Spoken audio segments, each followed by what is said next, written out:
Welcome, everybody. Kathy over here, and welcome to my studio. Hope you're all doing well and you're healthy and creative today. Today, I'm going to be using a few new mediums that I've acquired and just to see what they will do with watercolor and acrylic paint. And we'll just add maybe some other stuff to it just to see what it does. And what it is wetting agent. So it enables whatever you're painting with to soak into your paper, cloth, wood.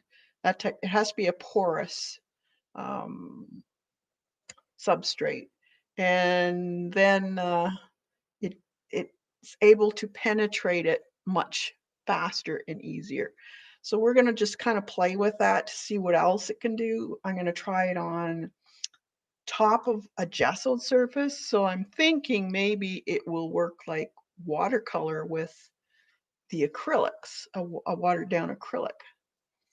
And I'm also going to play with some more salt, see what that does, and whatever else we can dream up. Hey, Dot, Candy. So this is just a little recap of what we did last week. That was what I did at the end of the video, if you want to go watch that. This is done with watercolor, and the water that I used was salt water. So it makes it spread a little easier. And it was done with a spray bottle. So that's why you have all these little, looks like fur, and very wet paint. Maybe we'll even try one of these with acrylic on this side, see what it does. I did get a few more watercolors that I didn't have, so we'll see what they're like. Also, I did get some golden super matte medium, so I thought I'd try that. I haven't. Hey, Colleen. So I thought I'd try this and see what the difference is. I just got a small bottle. But I thought, could be useful for pastels, or when you're doing colored pencil, maybe you want a little more tooth. We'll see how much of a granular effect there is. This was one of the prompts we did on Kathy and Colleen's channel. If you haven't gone to their channel, what is it again? Super Matte Medium by Golden. And this one is called Wetting Agent. So we'll play with this too, just to see what happens. You never know. So Colleen, the scrap chick, she's in chat right now. Go to her channel. It's a lot of fun. She streams with Kathy Berg, and it's a lot of fun. We've been doing Halloween prompts this month, of course. The wetting agent is it's for surface tension. Tension meaning, say you get a canvas and you spray water on it, it'll bead because it can't soak into that canvas right away. So when you put a little of this agent in the water and spray it on, it soaks in right away. So you can add it to your paints too, and it gives it less, it's more flowing. It's less, no, it's not a gesso, it's just clear. See, it's just clear like water. It's more for like paper, wood, canvas that hasn't been gessoed. They say to use it in porous substrates, but I'm going to try it on painted too and see what happens, see what the paint does. So maybe we can use it like a watercolor with our acrylics. We'll see. I've been watching a few videos on it in the Golden website. So we'll play with it. So this was the one I did not last week, but the week before. So I had the little ghost guy, and then we had to put um, we had to put junk mail in. So this is a little advertisement that I got out of one of the junk mail papers, and I just rolled it up and made it look like a newspaper. And this here is actual smoke bush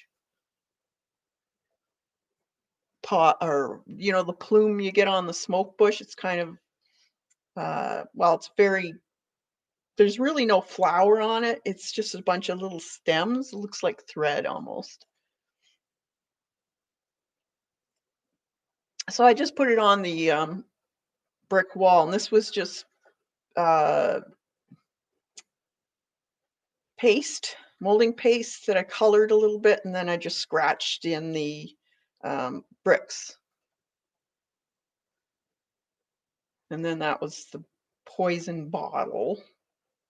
That's my monkey sitting on the roof waiting to attack the kid. Hey, Kim. Eileen. Hi, everybody.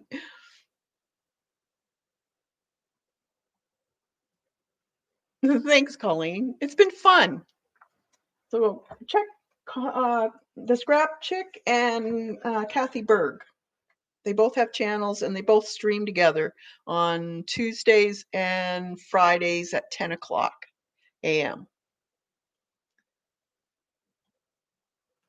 This was a pop-up, so it's popped up actually. And it was from my scrapbooking stash for Halloween, and that represents the metal too. And that's my zombie. There's the skeleton head. What else? A cat. Can't think of all the things that we had to do. Oh, footprints. Well, it was supposed to be animal prints, but I just did footprints. Kind of creepy looking into the window. Hey, Michelle. Hi, Mary.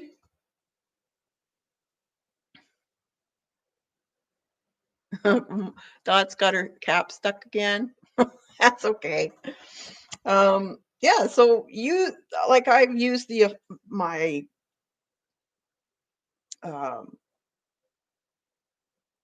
this was pressed, actually. I think it wasn't a fresh one, it was a pressed one, so it was already dyed. So use your pressed flowers or leaves or whatever you got and incorporate them into your pages. They look fun. A little something you can think about. Um, this was last week's or this week's, and this one was a bit of a real. I had to really think about it because there was so much lettering and writing involved, and the only thing I could think about would be a wall that had a lot of graffiti on it.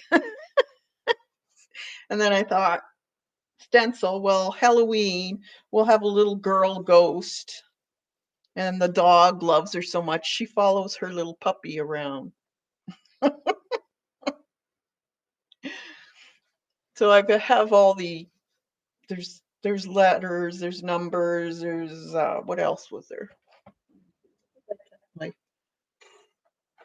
There it is, my prompt. Okay. Scribble words. Well, I scribbled a bunch of these words on first. Then add color I don't use. And that's the purple. I don't use a lot of purple. Draw something that makes you smile. Well, that's Coco, my dog. Doodle, stars, spirals, and squiggles. So I did some stars in here in the background. Add gel medium or molding paste through a stencil, and that's what this wall is back here. And I colored the paste a little bit with black, so I made it a gray color. There was a Go Wild. Can't remember what I used that. It might have been the ghost creature. Use a letter or word stencil. Well, Home Sweet Home. Turn around the surface and repeat the last prompt. So I did. There was a few in here. I think they're behind here. I didn't do them in order, so use a sponge to dab on ink in random places. That was, if you see the background, I had some gray ink that I put in and some in here.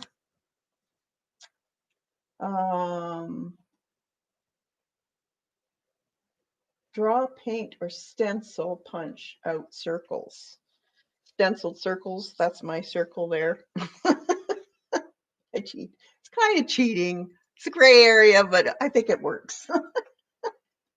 Doodle a border. That's my border. So I think I got them all.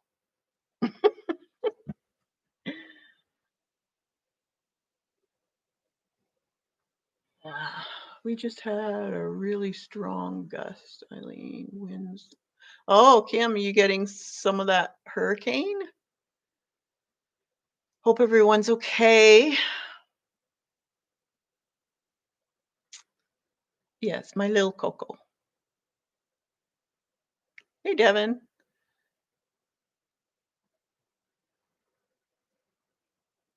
Thanks, Kim. Go on Colleen's Candy, her last stream, and you'll get, I think, was it last? No, it was a stream before, wasn't it? I can't remember. You'll see it.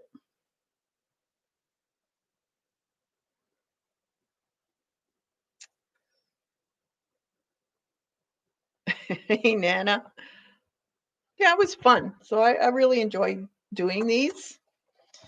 Get your mind thinking, of course, and that was the first one we did. So that was the prompts. Myself, I like to get all the prompts and then plan something. I'm less stressed then, because when I get stressed, I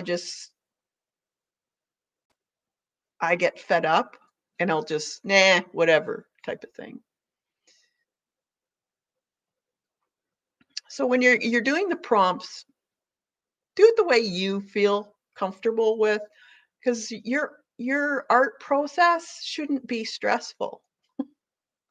We're not doing this to be stressful or to win a race. We're doing it to enjoy. So do it the way you want to. No, it's not cheating. There's no rules, Eileen. There's no rules.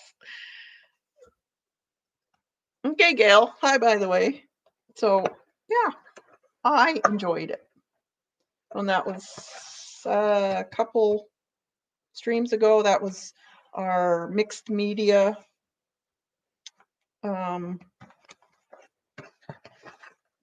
semi-abstract, I guess you would say. And I used, again, some leaves in this one. These were leaves that I had already, that I had done some jelly plates prints from. So they dried with the paint on it, which sealed the leaf from crumbling. So I used it in my book. Stencils, some spray, so you get dotting, and some paste. So play with your supplies and see what they do. That's what mixed media is great for.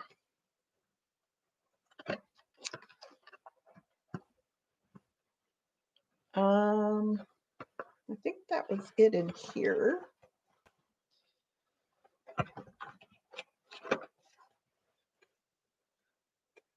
What else?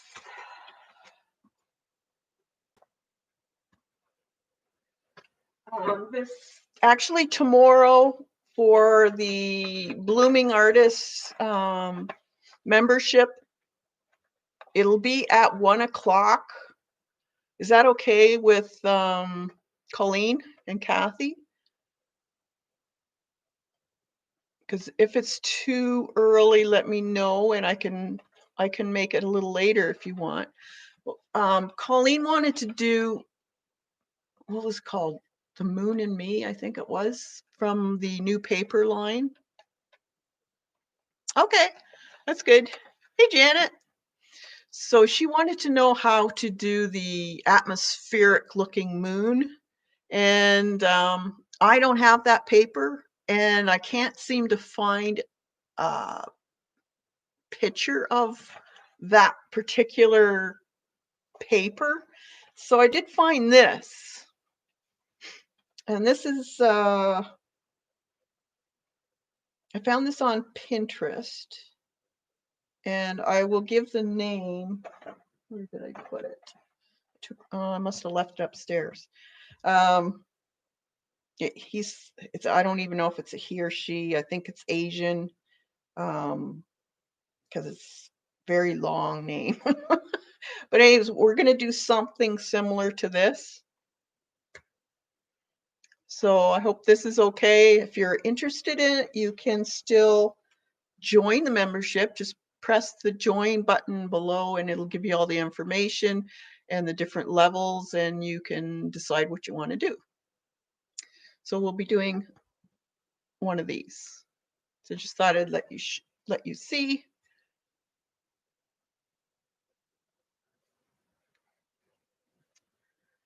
Okay. I did some more prints. Yes, I did.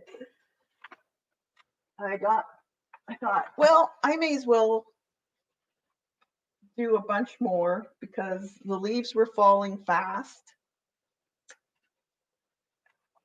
So I thought I may as well. These were the ones I did last time. These are the ones that Eileen really liked. Eileen, you should be getting yours soon. And she made me do the magicals. It was okay. It wasn't like mind-blowing. So she got them all.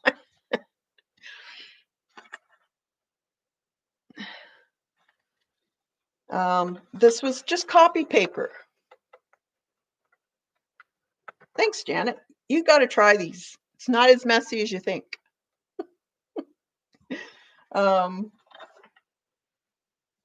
Let's see. These are the rice paper ones, and yes, they are, I don't know, there's something about them. They're gorgeous. You get both sides, so they would be gorgeous in a book as pages. And what I did was folded the rice paper in and then a piece of copy paper around it. And that way I got 4 prints on one pressing. So I experimented a little bit more with the water content and found you can't have too much water. The less water, the more detail you get in the leaf. But if you want color in your background, you can always spray them after they've been printed. This one's gorgeous. I love this one. So you can really, I used fern and I don't remember what the leaf was. Matter of fact, I do have some here. Where did I put it? Oh, there it is. I messaged Lori, Paint Girly. She was having trouble, so I was gonna do some of these today, but she has to work. But this is this leaf here, and it's off of a bush. But even when the leaf curls over, it shows. And I like that. So they don't have to lay flat.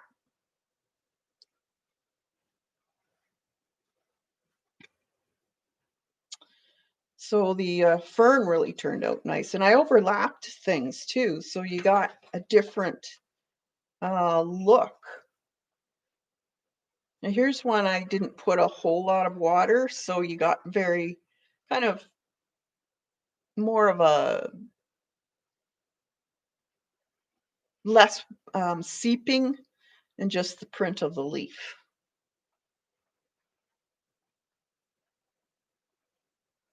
This was just fern.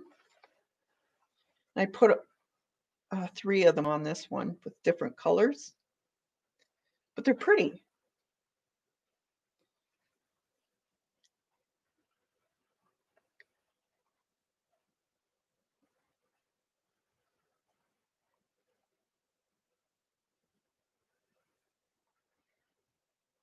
You can see the ones that have a little more water, they become a little more watercolor effect look to it. They're not so, the lines aren't so pronounced.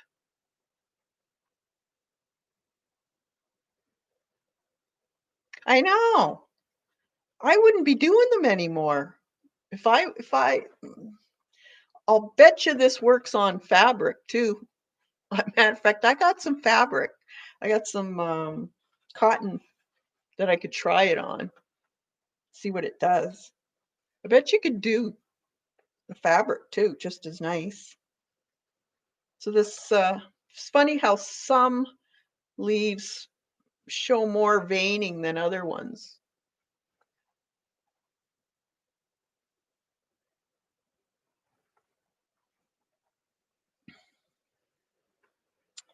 That was a very subtle one, but it's pretty. Like this type of print is more like the eco print that you get without these. So a very faded, muted. So you can add less ink, but a lot of water, and you'll get that effect.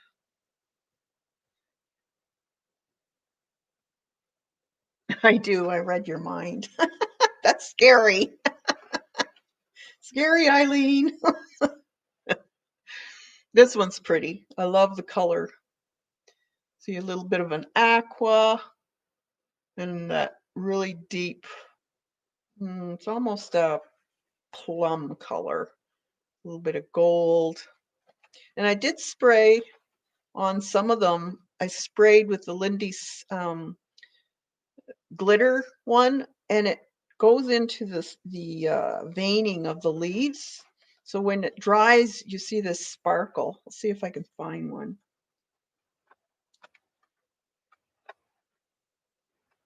But there's, see how you can see the folds of the leaves? I think that is so cool. So they folded onto each other, but like it almost looks like it painted itself.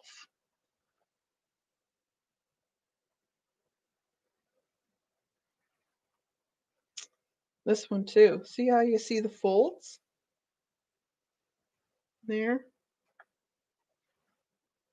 And this one right here, folded over. So I like them even just with the folds in it.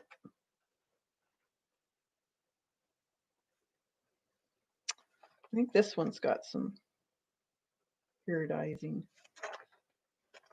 But all sides work. These are the papers I used. So they were like, it was like this. So they just print right through this rice paper. So look at the folds. Isn't that cool?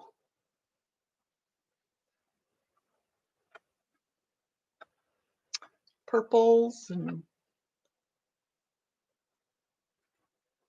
there's another. The ferns came out a little softer looking. I love the purple with the aqua and greens. But,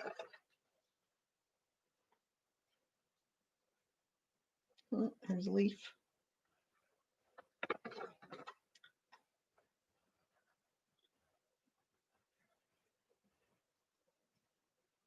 I sprayed on that paper, so that's why it's speckled.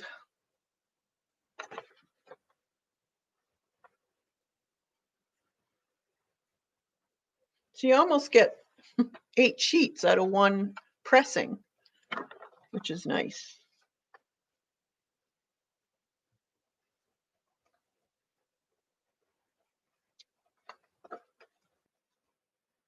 So these are a little more subtle, more like an eco print. So if you like that subtle look, the protective sheet would probably be the one you would like.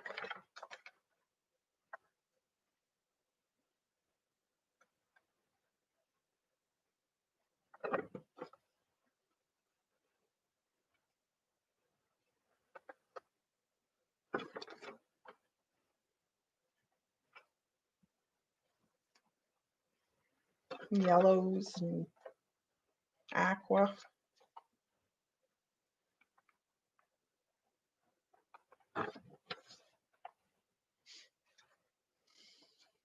These are birch leaves. So I just put the whole stem in. I like the stem in it. I think it really looks cool.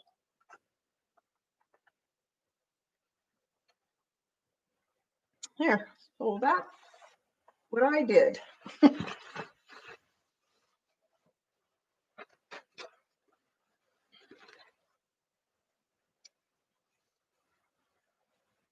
Hey, Joan. Everybody that's come in, welcome, welcome.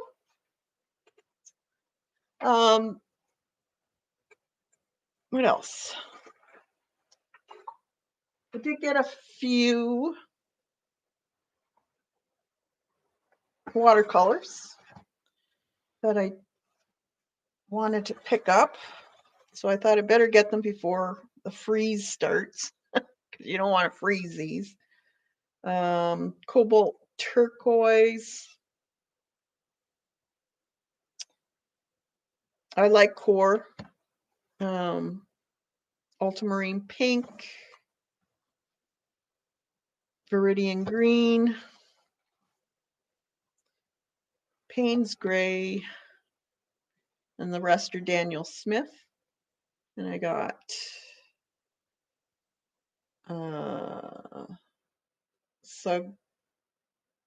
Sugilite Genuine, I think it's called. You probably can't see it. It's a really pretty color. Nickel. Titanate yellow.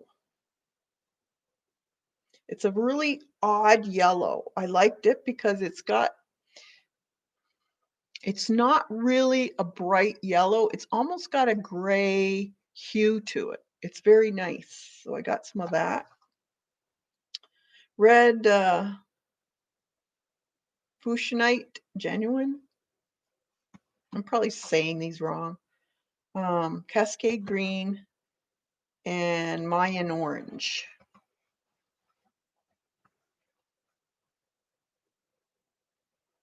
Oh, you know what it is? Hi, Sandra.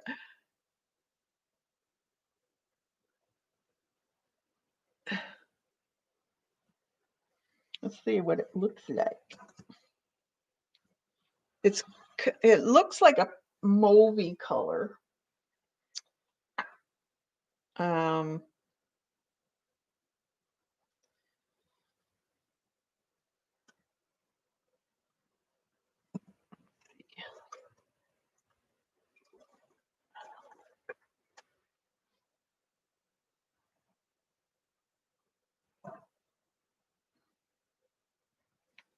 May as well just squish some of it in here.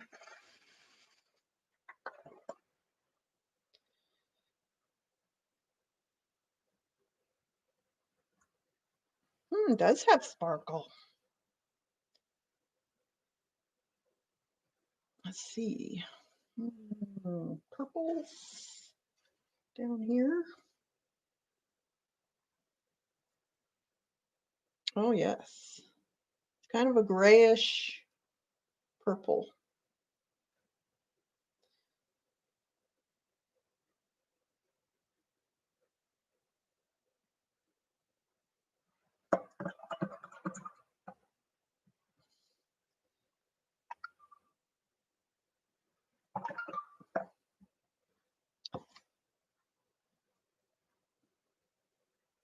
It is pretty though.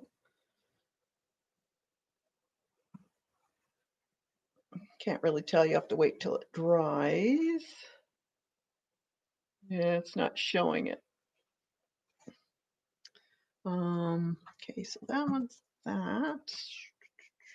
What other one? I'll show you. Well, you probably won't be able to see this yellow either. It's opaque yellow.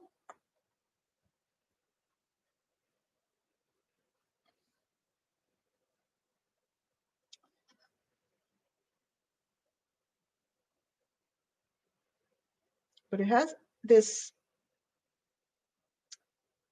grayish tinge to it. It's very nice. It's not bright, I guess you could say. It's this one here. It's hard to show it on camera, but it is a really nice yellow. And it's hard to dull a yellow down without it looking muddy. So that's why I got that one. Cascade Green is beautiful because the color moves. It's very, very, the pigments are very,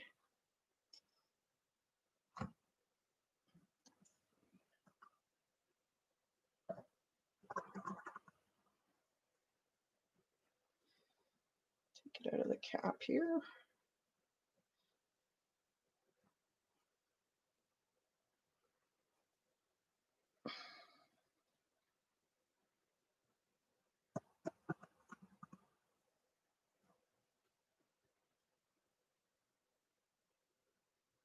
It's kind of on the blue side, but the pigments separate, give you granulation, which is really nice.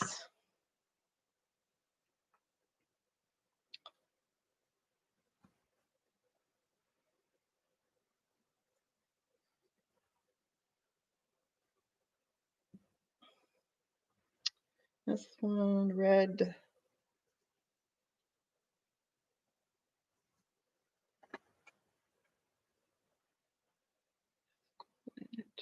It has gold in it. This one's got a bit of sparkle too.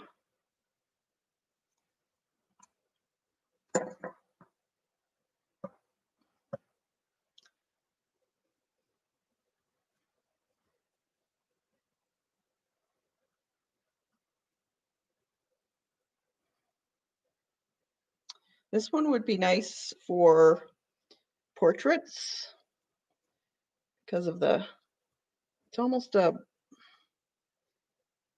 pinkish brown, more on the pink, but it does have some brown in it. But it's got a little bit of a shimmer to it too. But I just liked the color for portraits.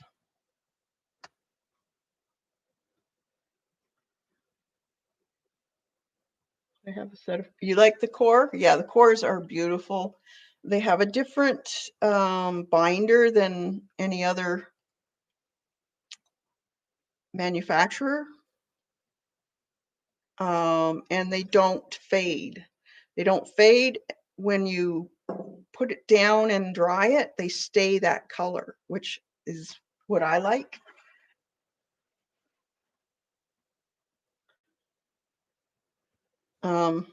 Some people might not like that because they're used to having that fading when they paint. So they're thinking of what that color is going to do when they're painting. So they might put it darker than what it's needed. So let's see what this one is. This one's really pretty. It's almost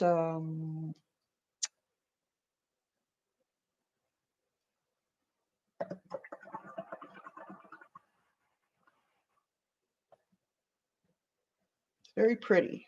It's almost a corally red, I would say. That, and let's try with a Paynes Grey. Every manufacturer has a different version of what Paynes Grey is, so I like to have a few in my arsenal. I do love Paynes Grey. So this is the core.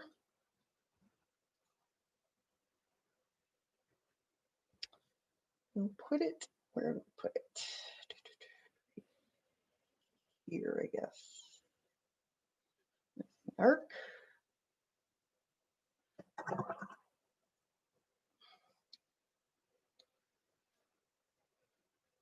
Oh, that's nice. It's not too blue. That's really nice.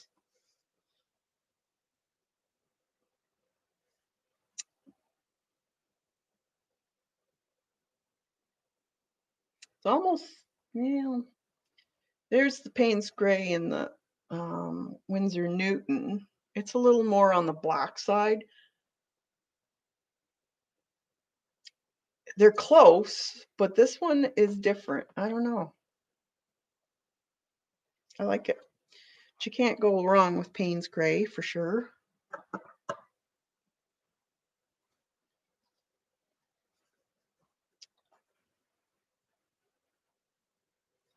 This one is Cobalt Turquoise.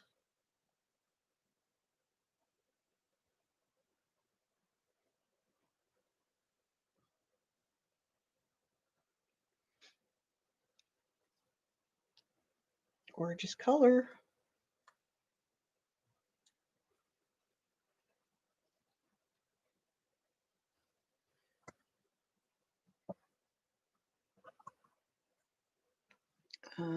Kathy, could you post the names and manufacturers of those, please? Sure, Nan. I can post it in the description below if that's good.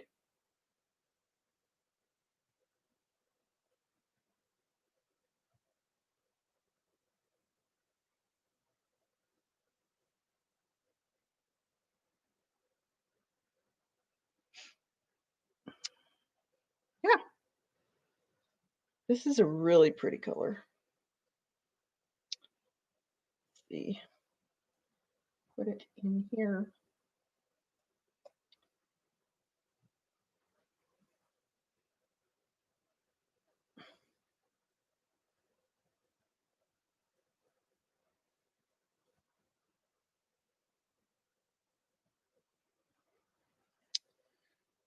Look at that's that Cascade. You can see this color in it. You can see yellow, a little bit of a darker shade. It's gorgeous. That is so pretty in underwater mermaids. Sandra, have you got that one? I think you probably do.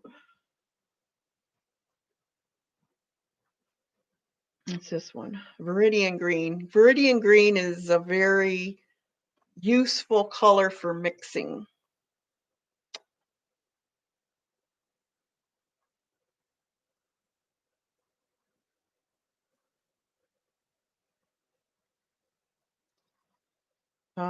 You can mix skin tones with Viridian Green.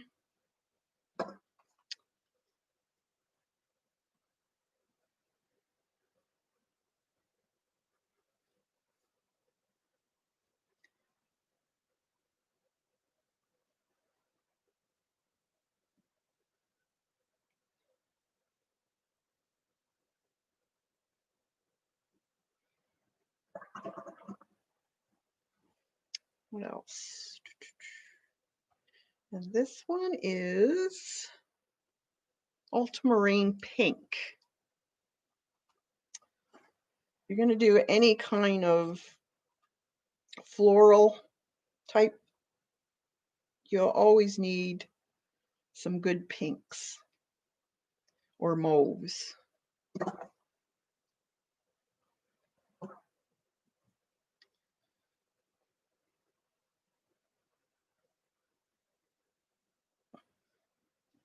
Put it over here again. That's a nice pink. Not too bright, a little bit on the gray side. I know, Eileen, you don't like green or pink. That's a nice one. A little bit on the mauvey color.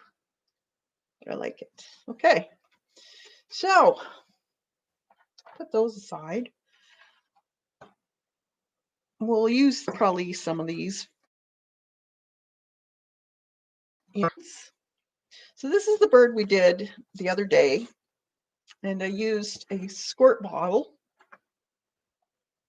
and I used some salt water to blend it in. And it gave it a really nice, more even look. So what we're going to do,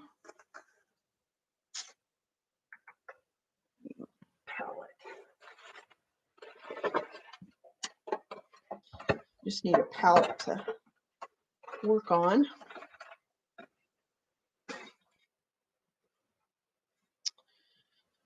So this is just plain water in this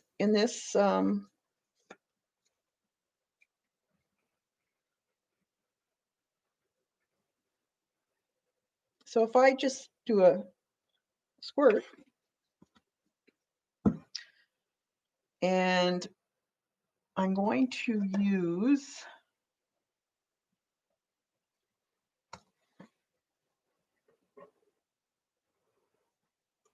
a yellow ochre paint. Oh, actually, I don't need that one yet. I'll just use this. And we're going to see if we can do the same thing. So we want to be able to have that very loose water. If you put too much water on canvas or on a gessoed paper and you water down your acrylics, there's a good chance that your acrylic will flake off once it's dry. But when you're using watercolor paper and you're not putting any kind of fixative like gesso, clear gesso or something like that on it, it'll go into your watercolor paper and it won't flake off then. So you can add quite a bit of water to your acrylics to make a watercolor look. So I think we'll try it just with plain water first. So just make a really, really thin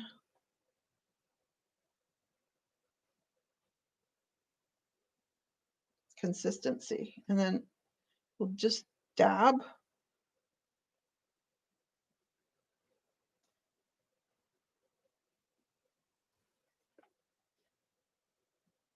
That's not doing a whole lot. Okay. So if we put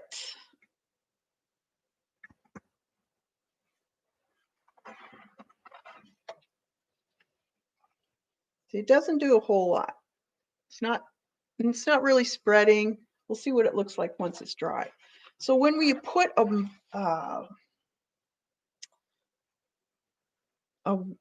wetting agent into your water, and it's only just a matter of a few drops in, say, a cup of water. Just a few drops is all you need. You can't put too much in, because if you put too much in, your paint after it dries will remain tacky. So make sure you don't put too much in. So you just want to wet your paper with this in your water.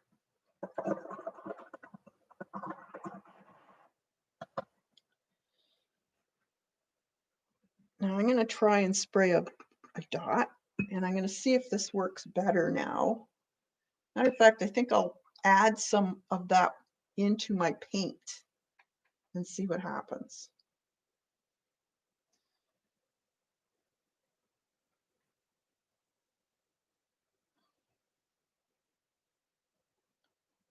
It does spread a little bit more.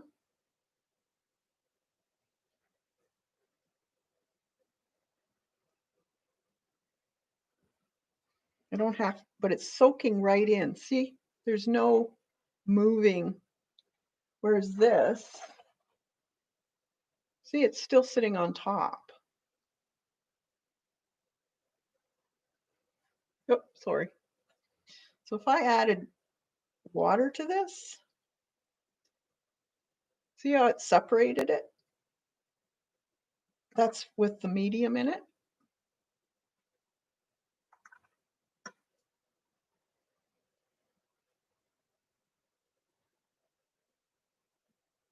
So it does cause the paper to soak it up faster.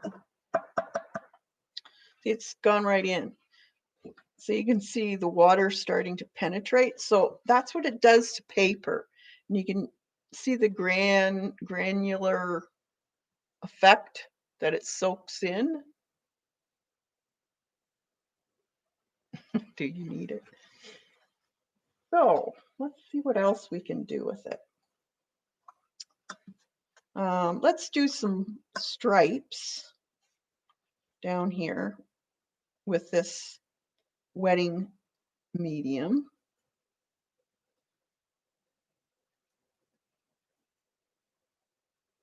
So I'm leaving spaces. I'm going to clean my brush off. Let's take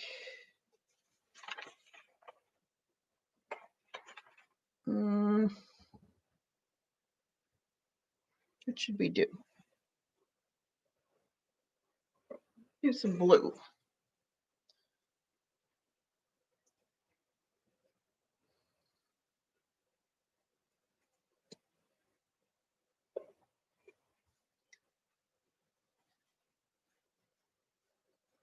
Okay, so you can actually see where it's soaked into the paper.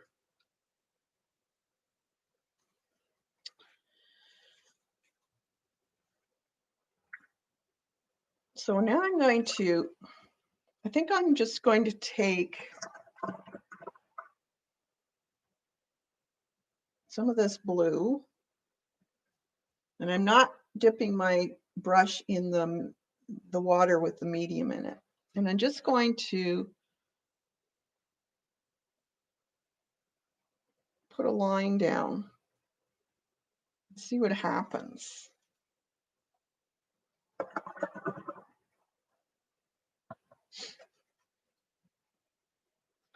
See where the medium is, how it's bleeding off the side?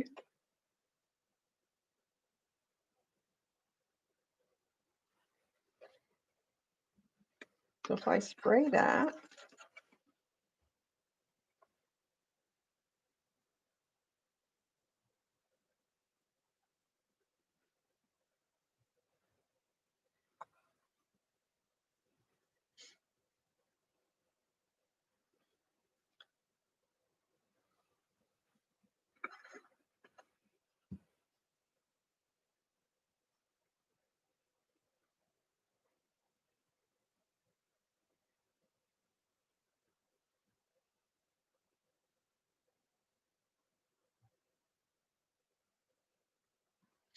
that's, see how it's starting to spider out?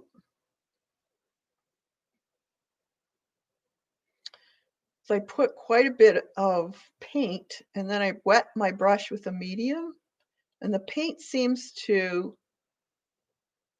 bleed more. It moves more. So by putting your paint or your water with that medium in it, it makes your acrylic paint more loose, easier to make this more of a watercolor effect.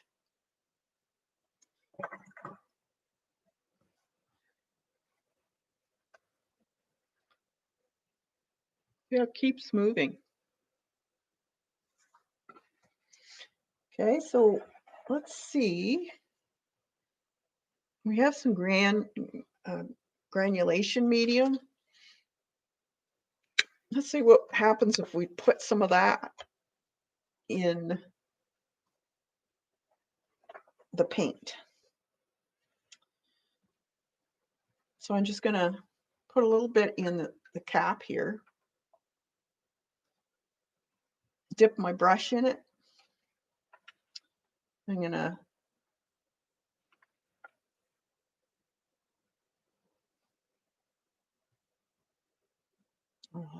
let's see.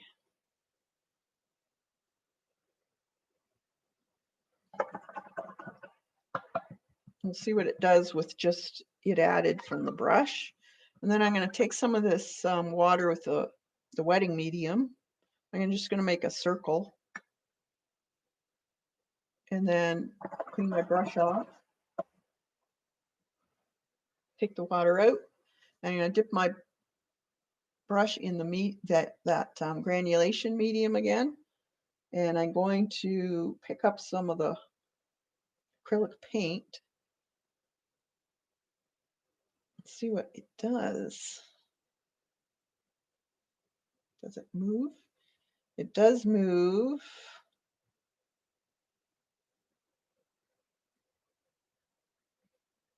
Let's see what kind of granulation we get though. Get any when we add?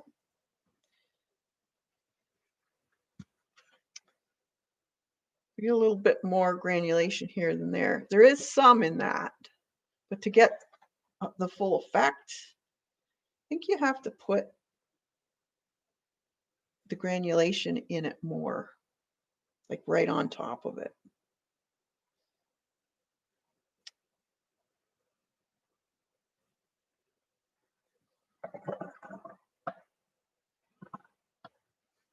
Let's see.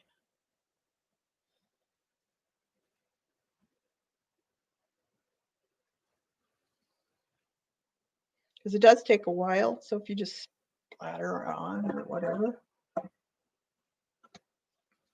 So it does take a time for the pigments to separate. But you can see it.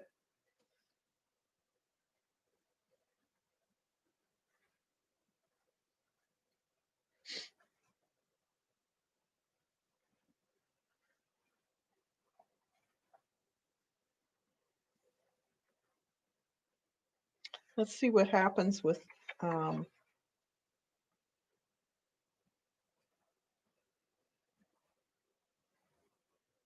paint. Some watercolor paint. So this is the flow stuff.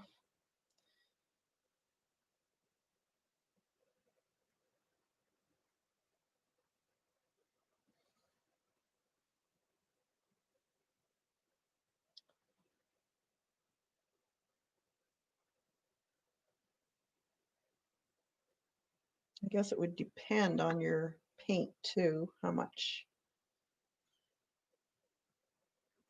it's going to react. I just wanted to get some of this because I wasn't sure how people were using it. You can see it does penetrate more. Isn't there something to make watercolor to spread? Starts with a cube, but can't think of the name.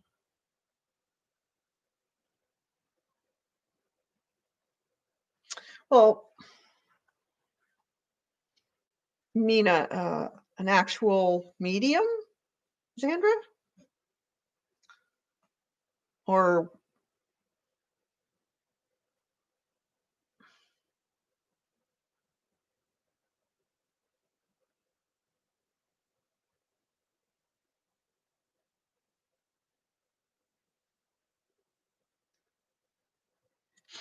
I know if you put alcohol or um, quite a bit of salt in your water and dissolve the salt in your water, you will get a lot more blooming in your. Now it depends on the paint too. Some paints don't move as much as others. You kind of have to play with it, I think.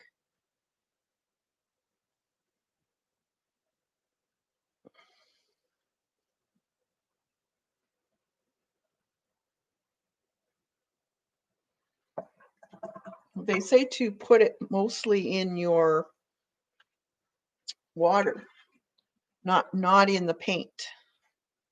So whenever you clean your brush will have some of that in your.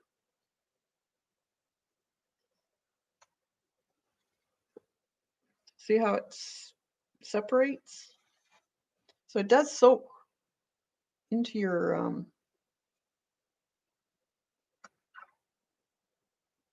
paint quite a bit, or your paper. Can't speak today.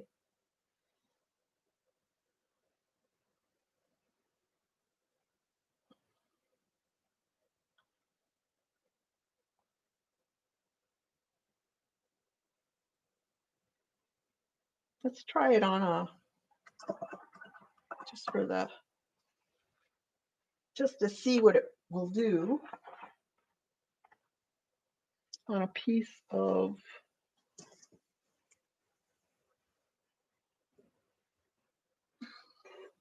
Have another.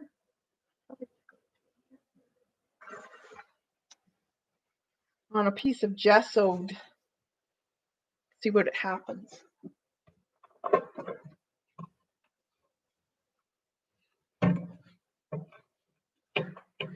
Because it makes the retention lower, then I would think it would help things move on a gesso surface too. But it could be wrong. The new one for me. I'll get my other brush.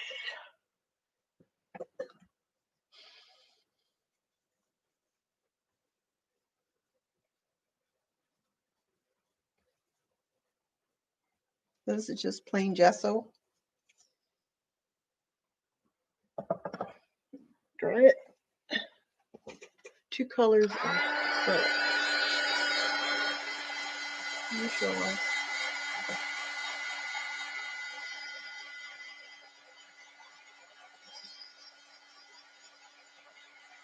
Yeah, I can.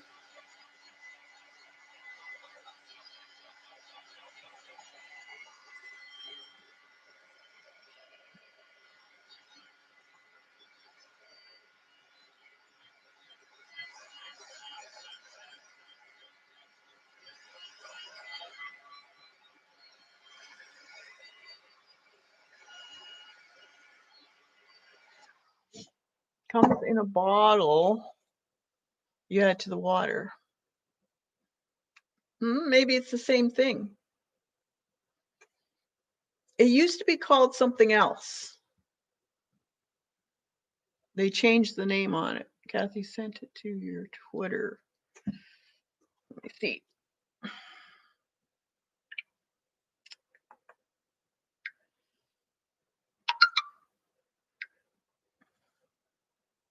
Oh, ox skull. Yes. Yeah,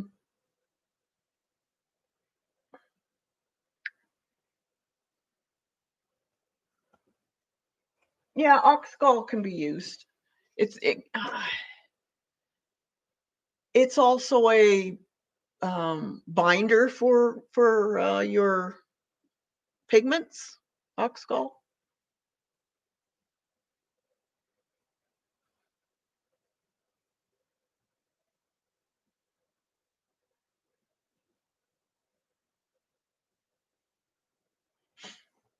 Yeah, I don't think I have any. Pretty sure. All right. Let's see. Get a different brush. Okay, so if we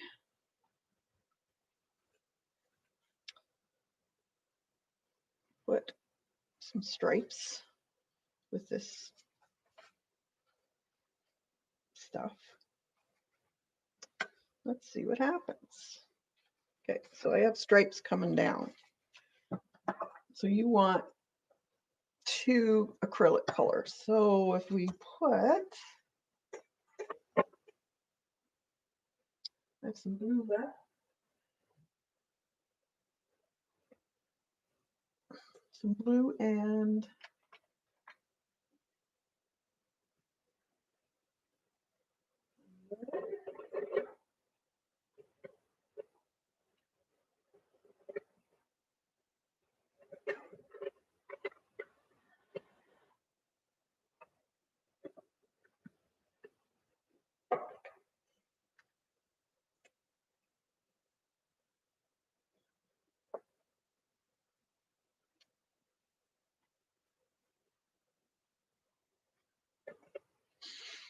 all right.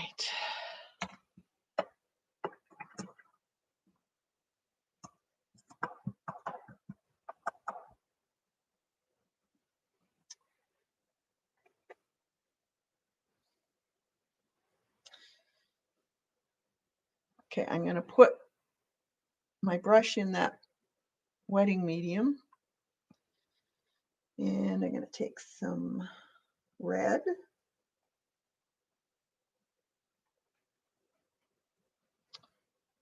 And I'm going to go across the top.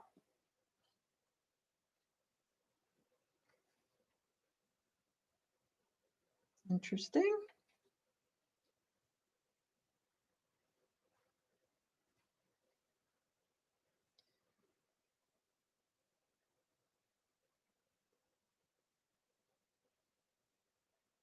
It makes it smoother. Let's add some more to this and take up the blue.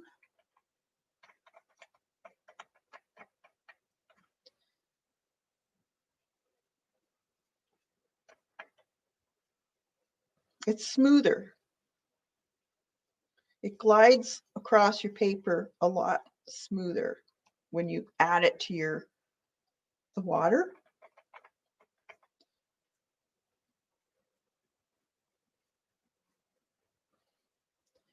Okay. Take the paint out and let's see how we can blend it. Now, whether it stops it from drying fast, maybe, I don't know. We'll add a little bit more to my brush again.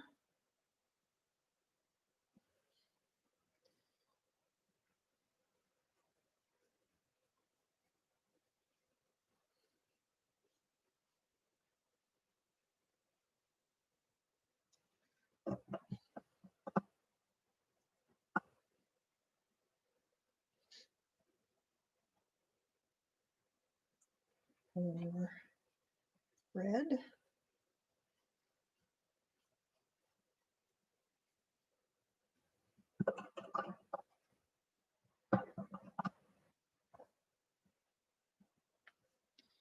So even though it's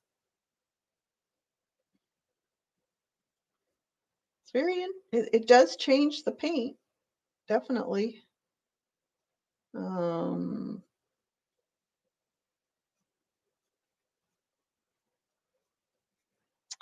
It's interesting. You can see where I put the lines. So it goes through that gesso.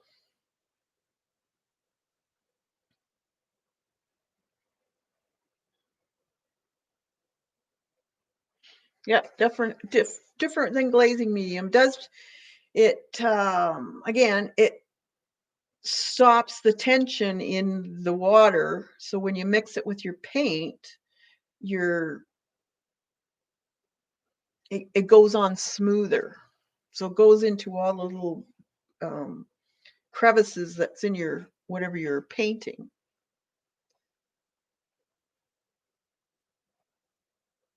So I would probably use it. I probably wouldn't put it on my paper. I would probably use it for adding to the paint to water down your paint.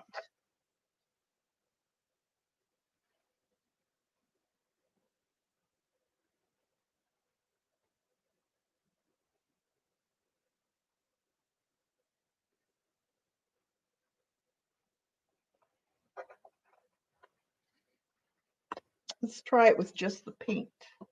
I'm not going to add anything onto this paper here. So just the water. See how smooth it goes on? Now you can see all the little crevices in your paper.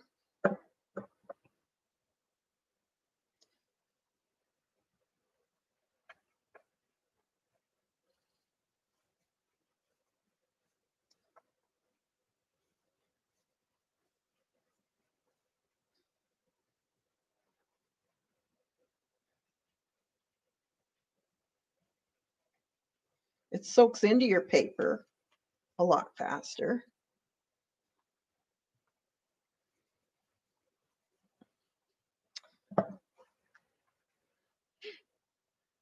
Yeah, it soaks in. I don't know. I don't know. Well, it'll be interesting to see what it looks like once it's dry. If it gives it this granular look, I'm not sure if I would like to use it.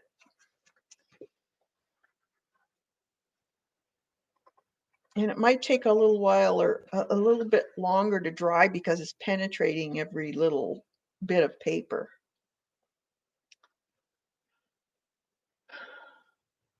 Depends on what you like, I guess. Like this starting to look nice. It kind of reminds me of water. You definitely have to play with it.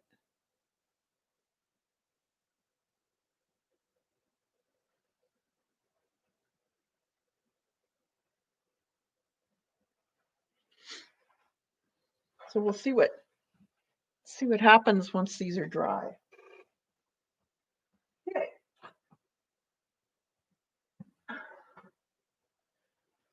Um, let see, this one's still wet.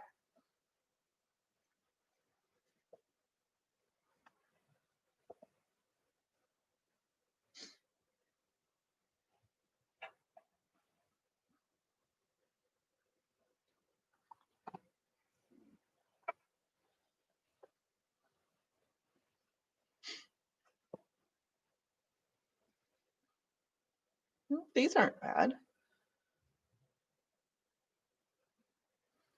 This is with that granular. So see how it separates? So you get a little, it's kind of like the salt technique, really. Um, Again, that's something you really have to play with. This is kind of neat.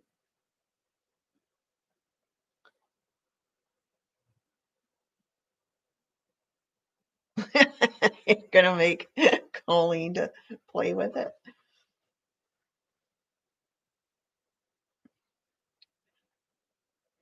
Now I know a lot of people, actually this might be good for you, Eileen, is they use this a lot in fabrics.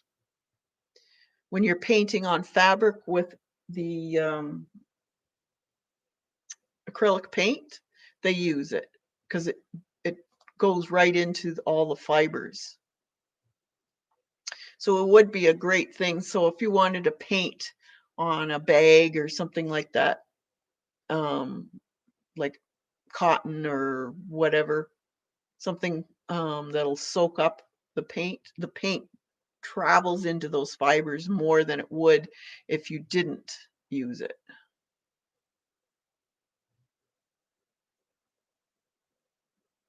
Or if you're doing a raw canvas painting, they paint the canvas with this stuff.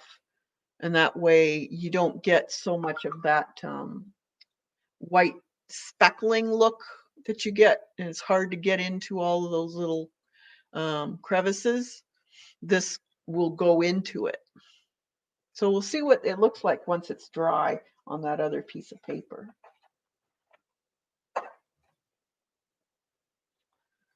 All right. So next,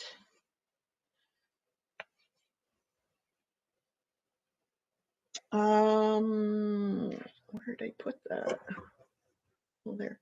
Now you remember when, now I'm going to give you a choice. Remember when we got this? Well, I got it. Patty did this. So this is from Patty Tolly Parish. Remember I asked her for one of these, I guess they're her cards she sends out when she sends stuff.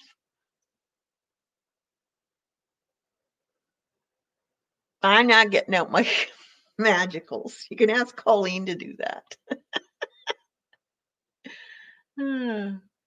And so I wanted one of these so I could do a bigger piece, art piece with this, and try to duplicate this on a bigger piece of paper. ATCs, yeah. So do you want me to do this on a larger piece of paper like one of these? Or do you want me to do some more leaf printing? I leave it up to you.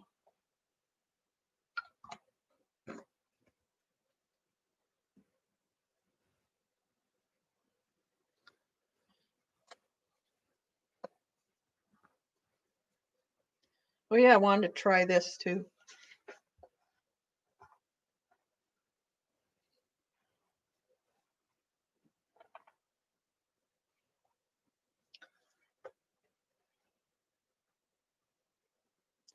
This is the super matte medium. I wanted to see what the hoopla was all about. I'm gonna leave that and see how that turns out.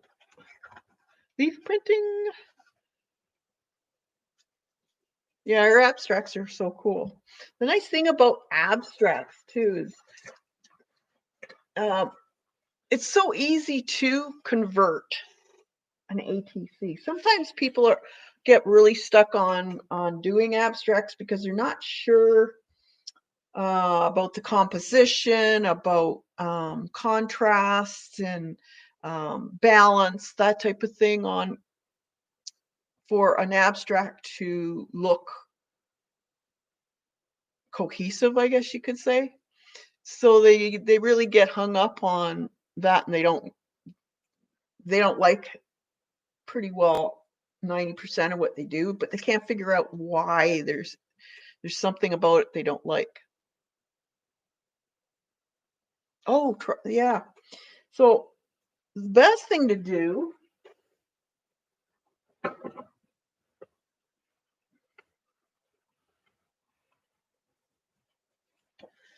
I'll take this for instance. When you're doing an abstract, a large, or just throw a bunch of stuff on a paper, and then say we have this, and you want to do a painting. Get a viewfinder. This is kind of a viewfinder. So it shows you what it would look like. And you have to imagine this to be, say, 2 feet by 10 feet or whatever. You can make them all sizes, but then you can look at this, take a snapshot of it, and paint it. Now you can also get the if you have a source, an overhead projector, and you can actually draw this out.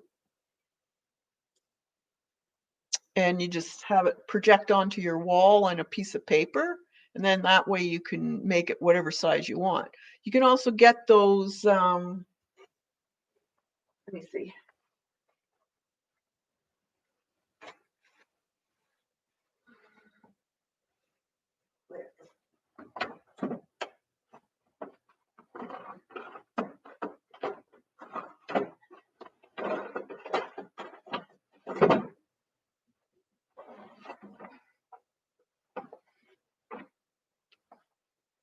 I have this. I had this at the store. I had one left, so I just brought it home. One of these. So they're projector. It's for art, but you can put your piece in here underneath, and it projects it onto the wall. So these are great if you want to make, if you like something you've done, but you don't know how to go about putting it on a bigger piece, use those. They're so great. Or take it to a print shop and have them blow it up to the size you want. When I had the stained glass store, I would draw all kinds of patterns, but I'd only draw them on a sheet like this. But then I would need it, say, 4 feet by 8 feet or whatever the window size was. Then I would go to somebody that has a plotter, and I would have them put it on a huge piece of paper, and that would be my pattern. So you can do it if you don't want to draw it out yourself. And it's fairly cheap too. If you think of the time involved for scaling it up or down, it is cheap to just go ahead and take it to a print shop and have them do it for you. So these are great things to do, and then you can, move it around and see, and this helps you see composition.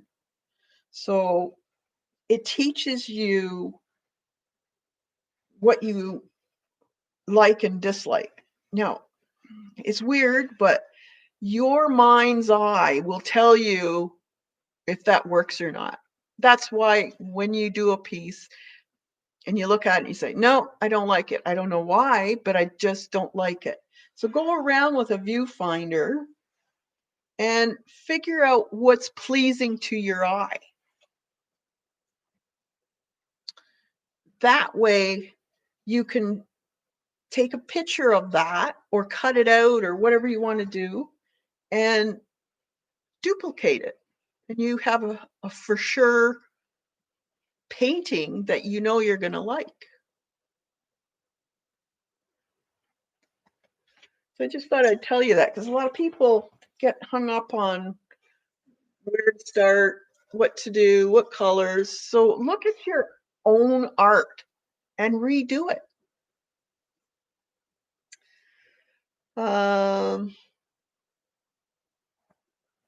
Okay.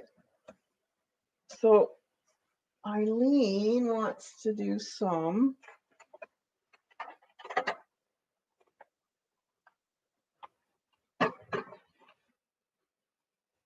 Okay, let me get that sheet.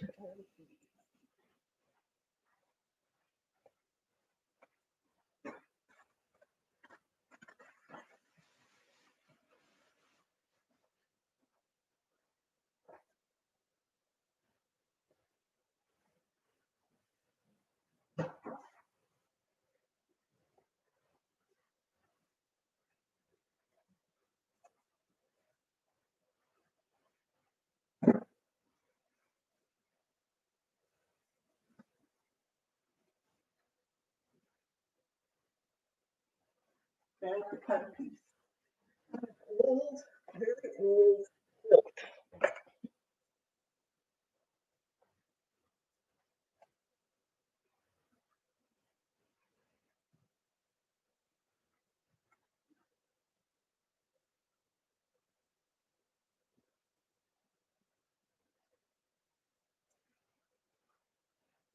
I'll get another sheet.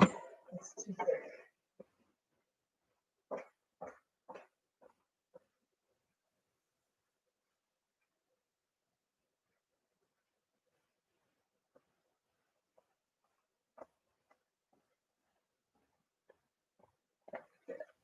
Bed skirt.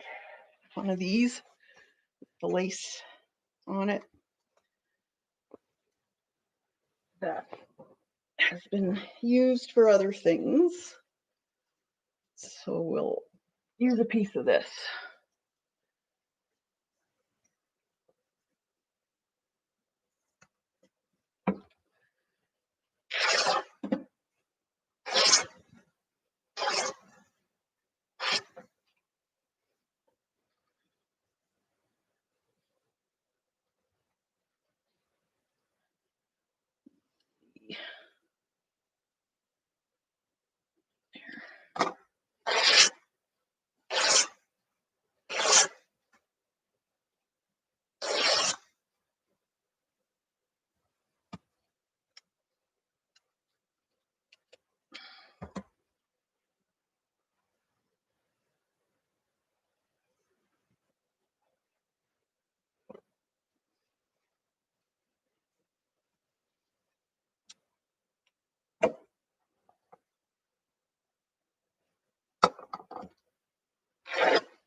See, I need a piece of paper.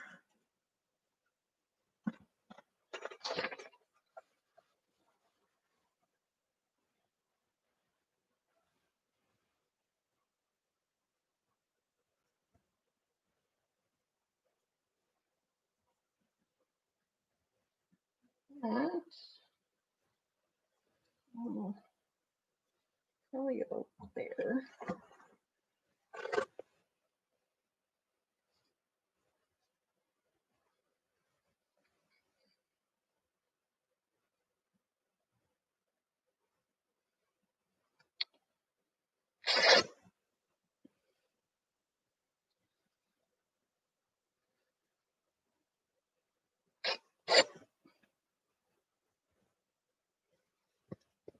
Okay, let's try that a little bit. See what we get.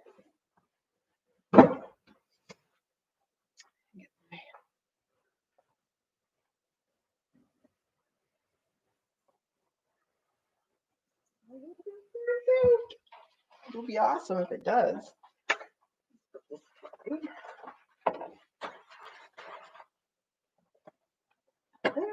Okay, I just have to get some of my inks. Let's see.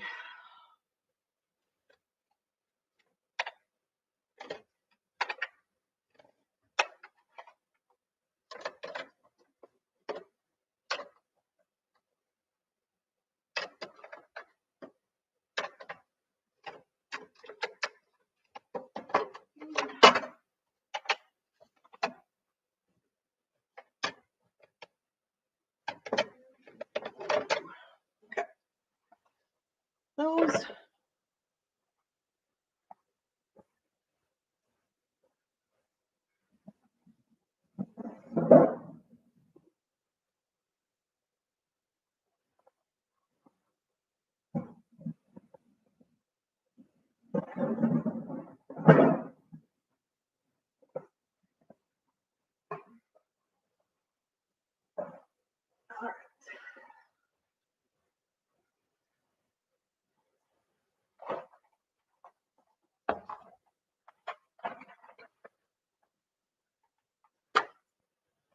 There.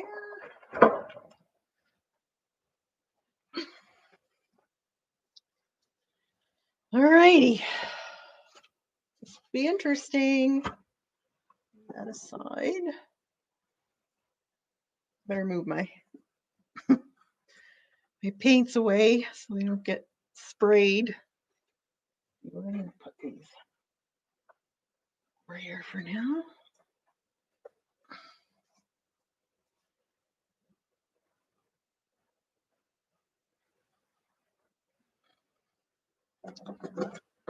goes over there.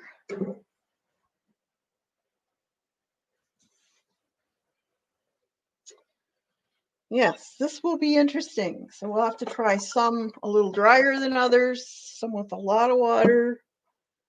Maybe we'll add paper with it. I don't know. We'll see.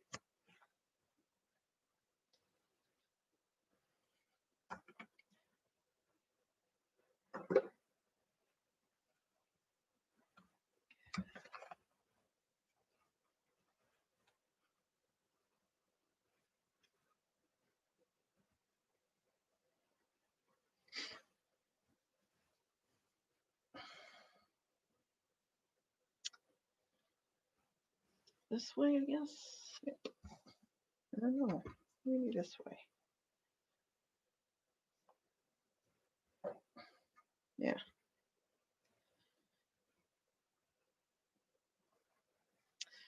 So we'll see. Probably have to wet my spray bottle. Go. There it is. Okay, I'm going to wet this. This is just plain water.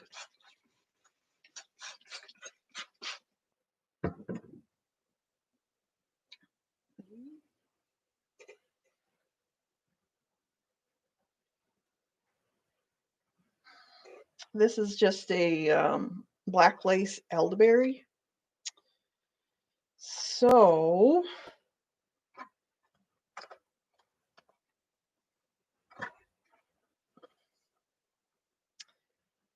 we'll do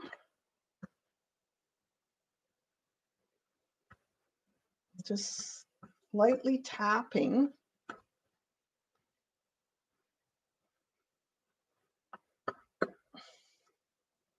both sides.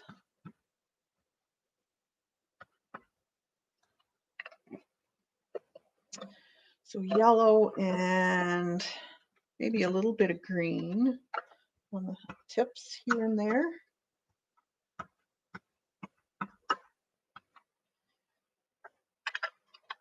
And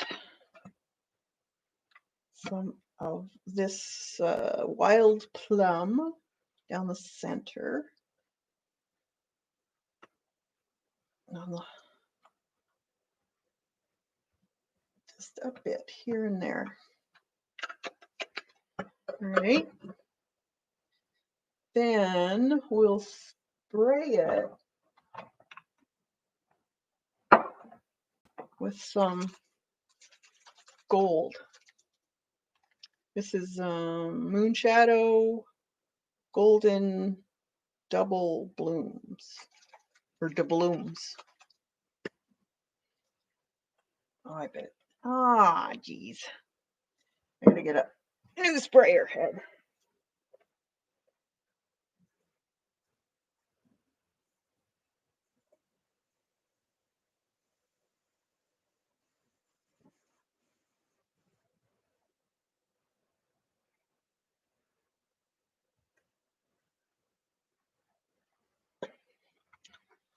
All right.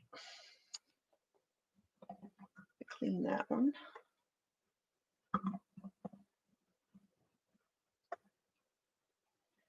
And we'll spray.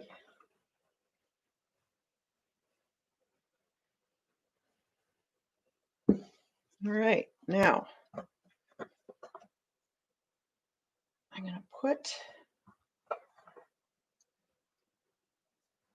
to take you out a little bit so you can see what I'm doing.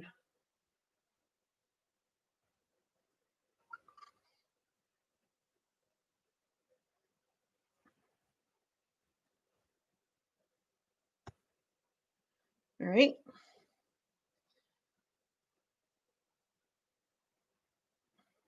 Here's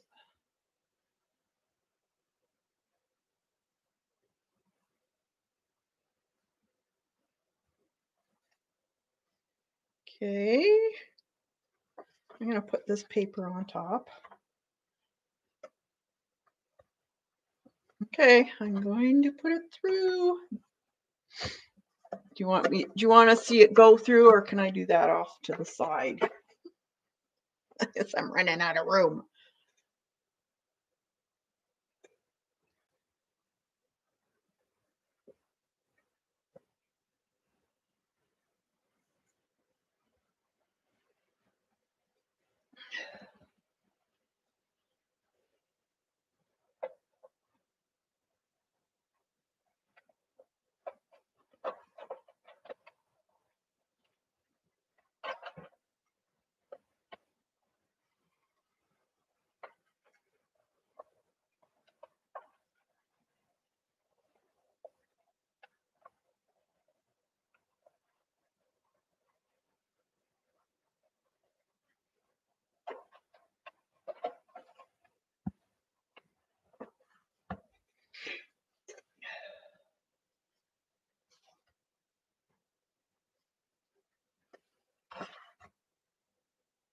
Oh, look at this.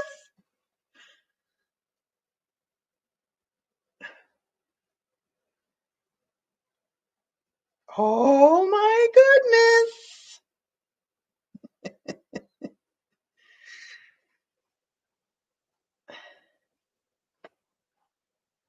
How do you like that?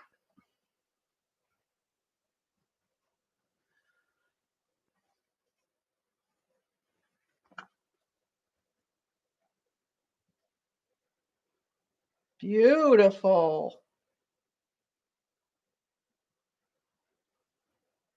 Both sides.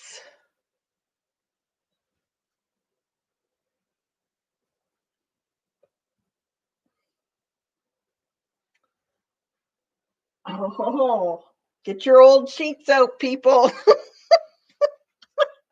There we go again. And it's almost finished with the leaves. Oh no. Guess what I'm doing this weekend? Ooh. Yeah, let's try. These are old. They fell off the tree, so they're, let's see. Let's do some more yellow.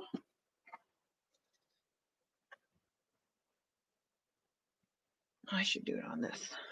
I like doing it on the plate because then you can use some of that color on the back of the paper, so you're not wasting the ink. I'll do 3 leaves.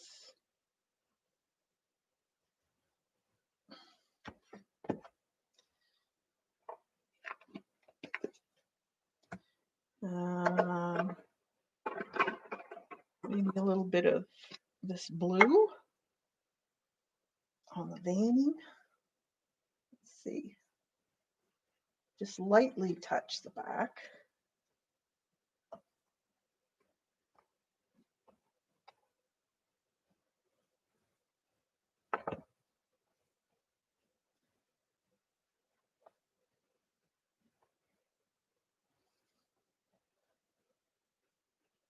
I like doing the stems too.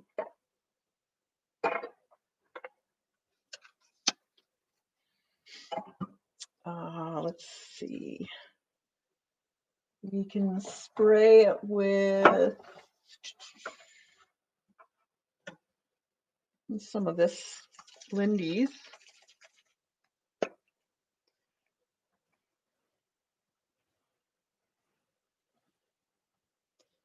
Spray it again.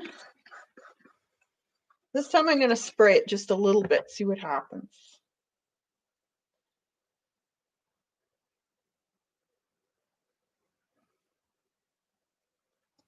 So I put them some upside down, some right side up. Okay. Oh, that one's a short one. I know. Where did I put that paper? We'll do half and half.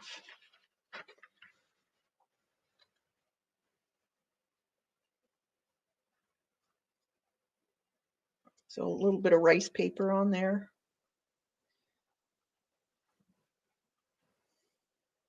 That's got some spray on it. Here, I'll show you what I'm doing.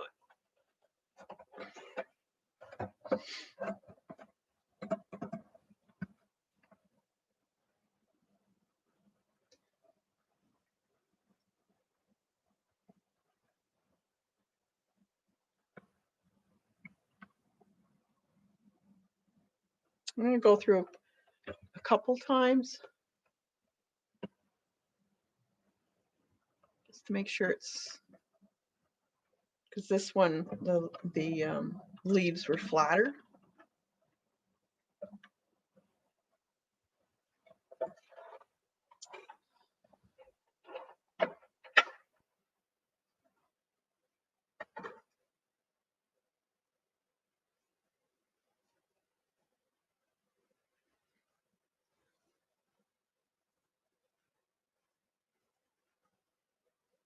That's the rice paper.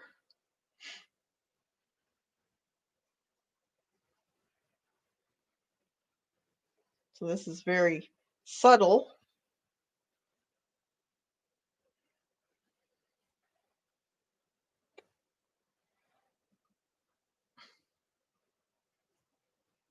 There's the fabric.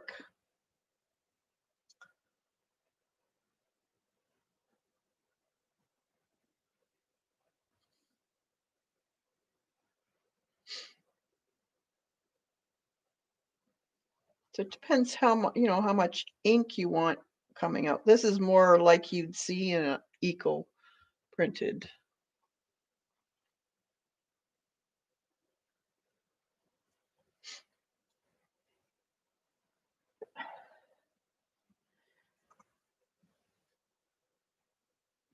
Okay, we have one more here. Let's see which is that side or this side. Maybe this, about the same. All right. Let's see.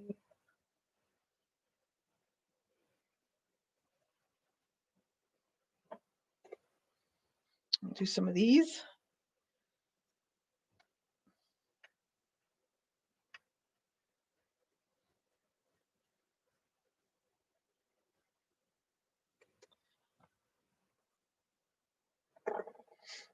Let's do a nice green. I think with the fabric, you have to use the archival ink, not the distress inks, because they'll wash out.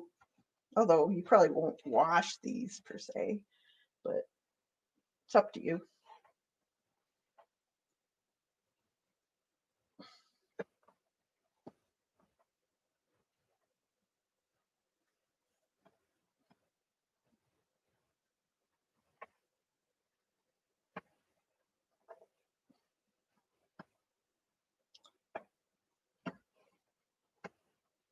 Okay, that's the fern green.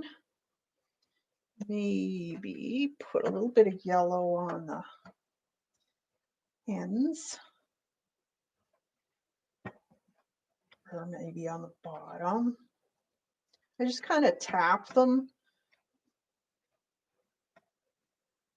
so you don't have to put it through everything.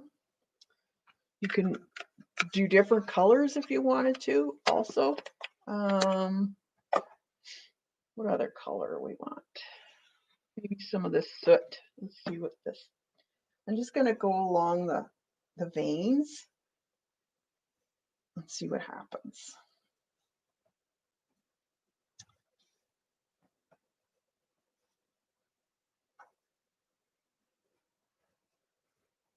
Okay. Don't need a lot of that because it's fairly, although I should have used the archival one, but oh well. And then let's put in some of this. Starburst Tibetan Poppy Teal.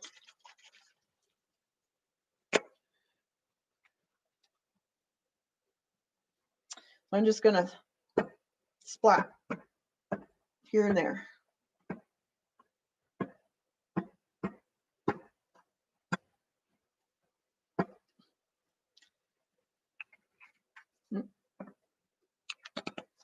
Okay, now I'm going to put quite a bit of water on this.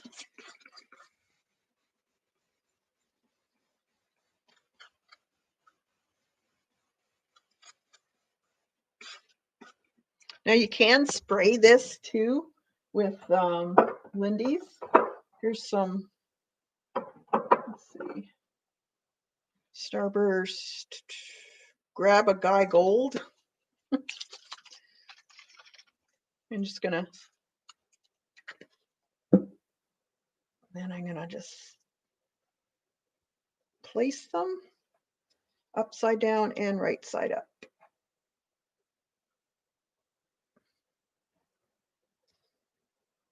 You can overlap them if you want.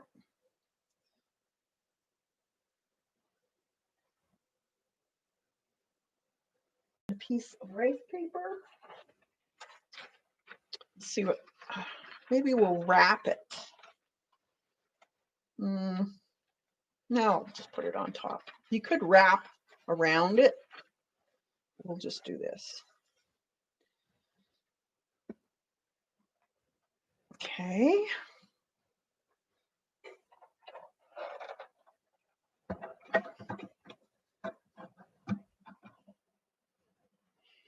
Hey, Patty.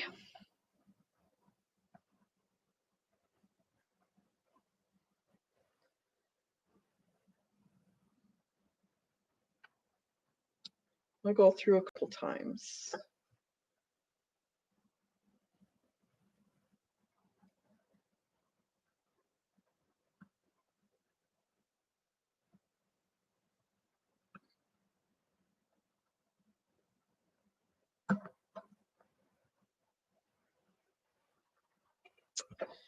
Let's see what happens.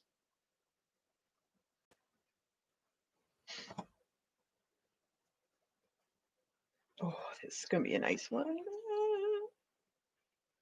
Very subtle, but it's very much like a eco print. I'll show that when it gets dry.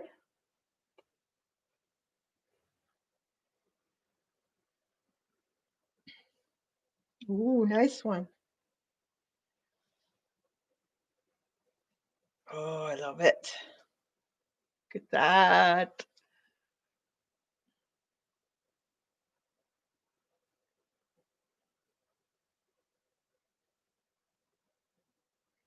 Isn't that pretty? They're so easy to do. They're actually easier to do on fabric. And I like how the green bled out. That's more of what you're getting with an eco print. You know how it kind of bleeds out all over the place?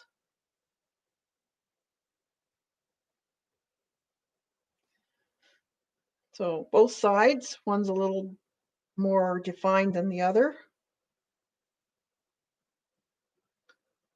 Isn't that pretty?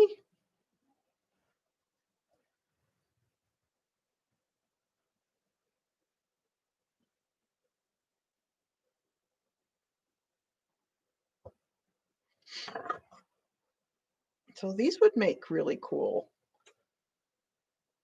whatever, fabric. You guys are into your fabric journal.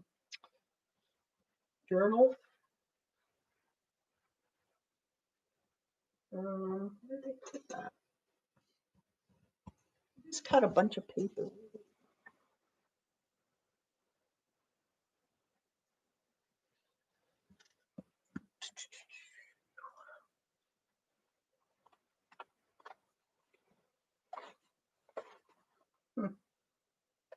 There. Here. Nope. I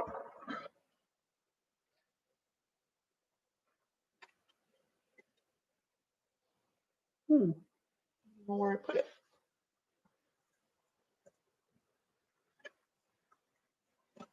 Time is it? All right.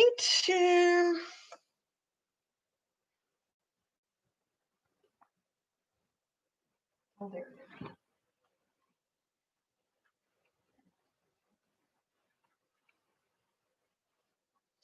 Okay. I'll do a couple rice paper ones. And then this fit? Almost.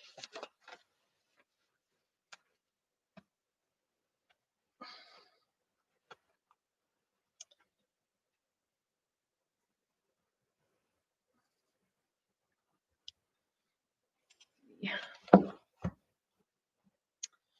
I like that plum.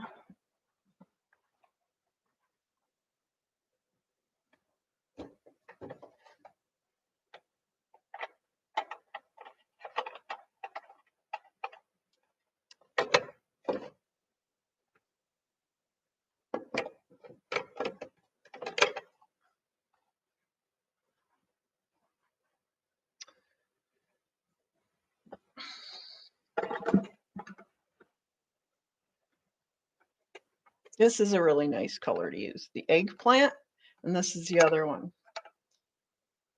plum. And then I use dandelion. It's nice. I'll show you. Use another few of these. So I start off with the lighter colors first. That's more or less just so you don't contaminate your ink pads as much.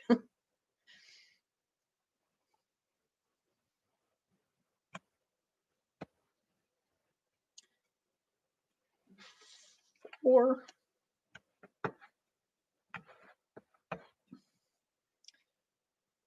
where did I put the lid?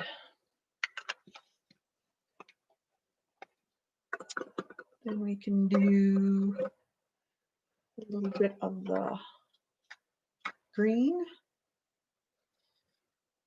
maybe centers. I just tap it. The leaves are all different, so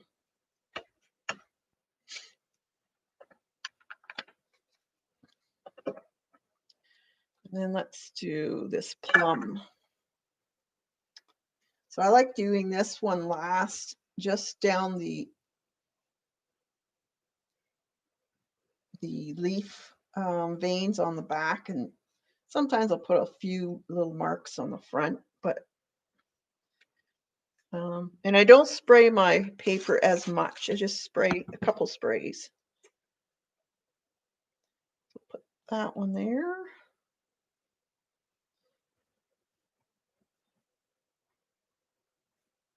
And we'll put that one down here. And let's do the eggplant too. So doing the stem, just a few on there.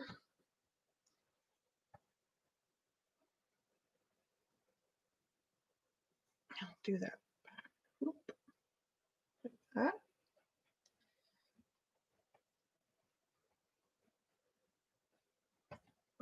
Okay. Do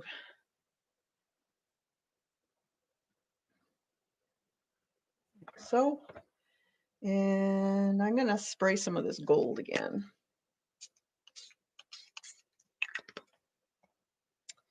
And I'm going to spray this side too.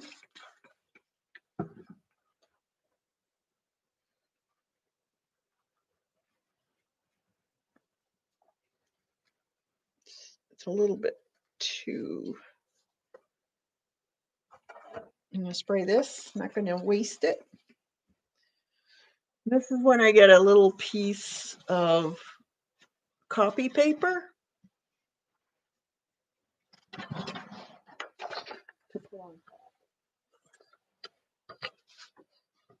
And then I put this on top.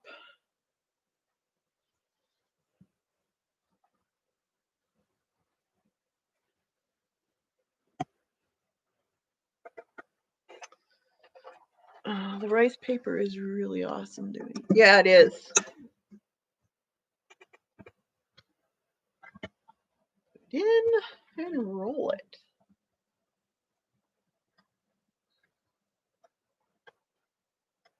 You do get juices squeezing out, but I'm gonna go to another time, another.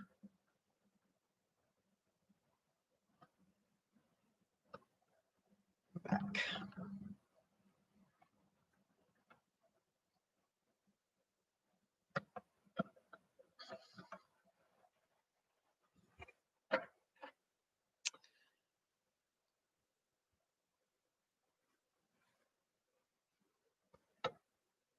So that's my. See, you get a print on this too. Subtle.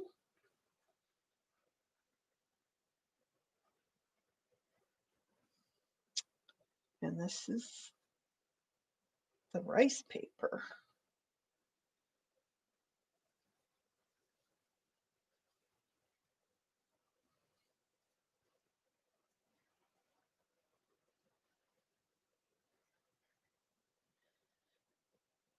So this is the plum color in the leaf, the veining, and the other, this is the eggplant.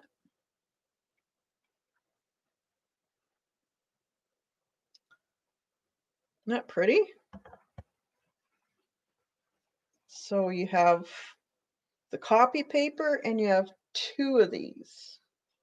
One will be lighter than the other, so it depends what you like.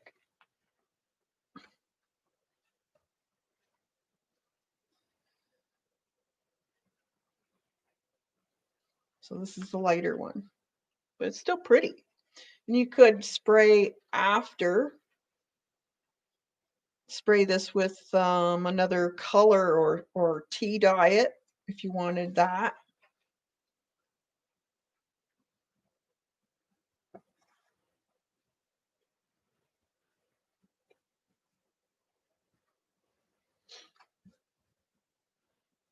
There's some oak leaves. Let's try some of those. These are old. Oak leaves and beech are great because they don't get crispy. They stay intact for a long time.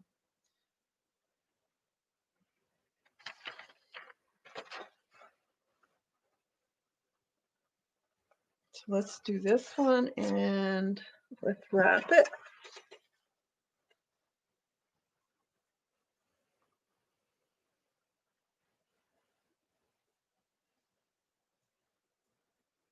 What I normally do is I wrap it with a piece.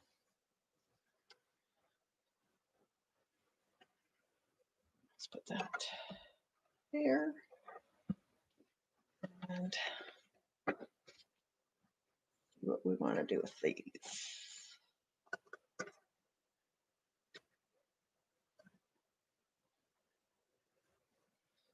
I tend to use a lot of the yellows.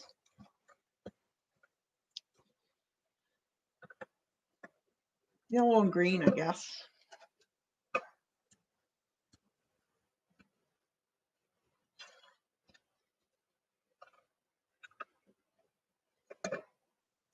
Let's put a blue, a little bit of blue on the leaf of the veins. See what we get.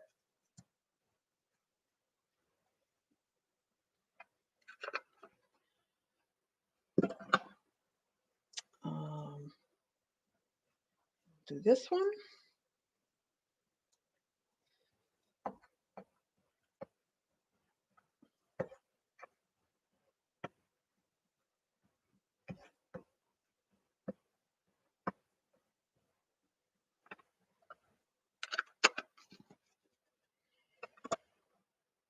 And let's see, maybe some Monarch Orange.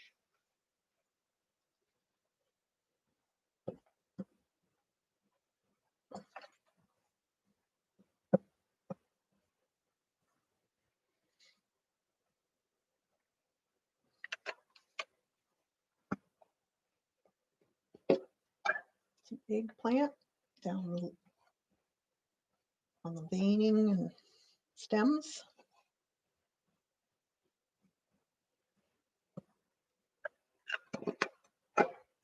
All right. Let's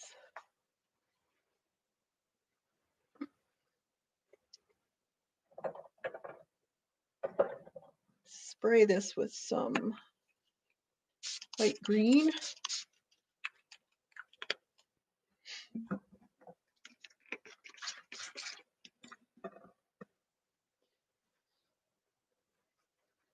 Might just need that one and only that one. Let's see what happens when we put this on here. Never know.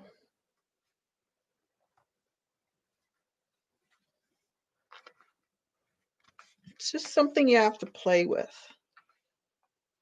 Color combinations.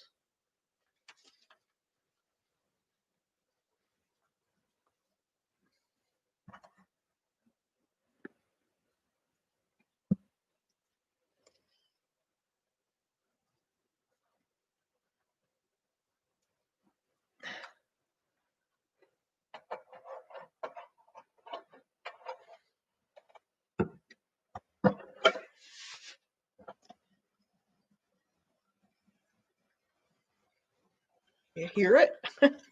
Squishing the stems.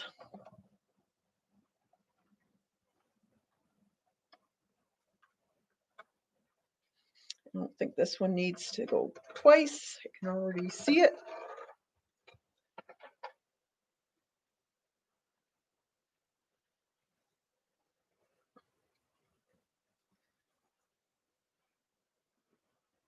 Cool.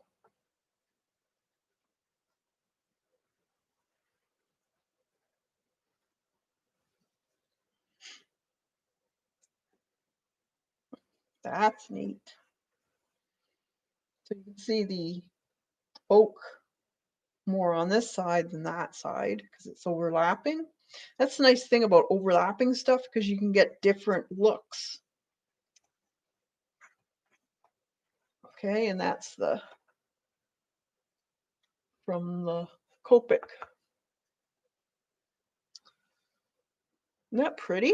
So you get 8 sheets pretty well on both, well, 4 on each side. So 1, 2, 3, 4, 5, 6, 7, 8 on one squishing.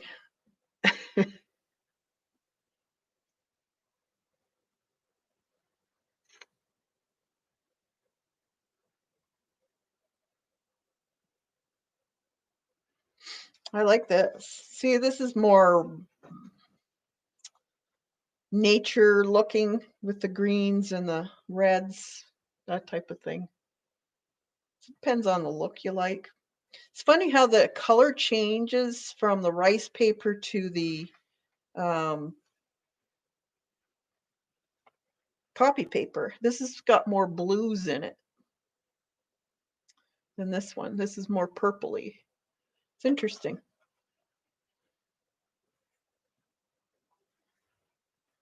Any colors you guys want me to try?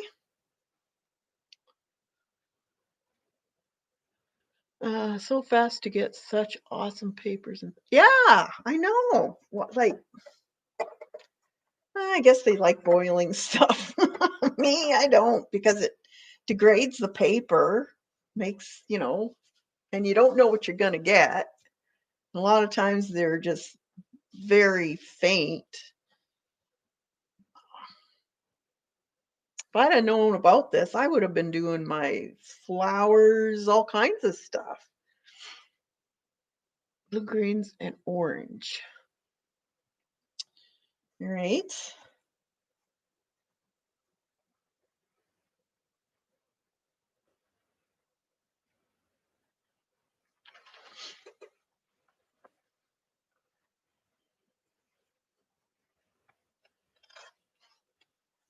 Blue greens, you meaning a blue green or blues and greens?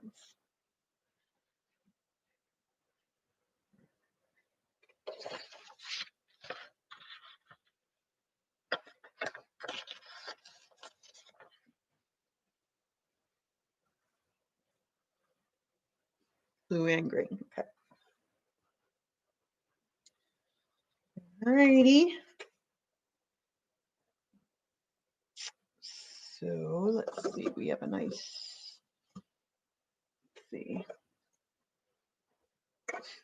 Okay, we're going to use the fern green.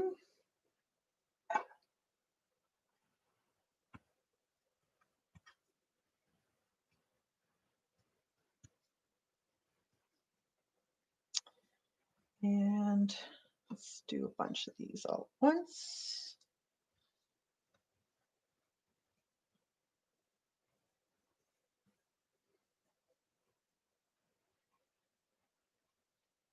Two of these. And a couple of these.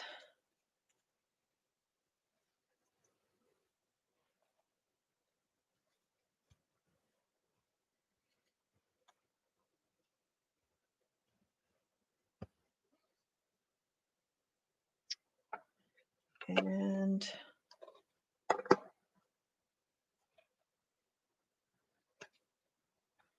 little bit of blue.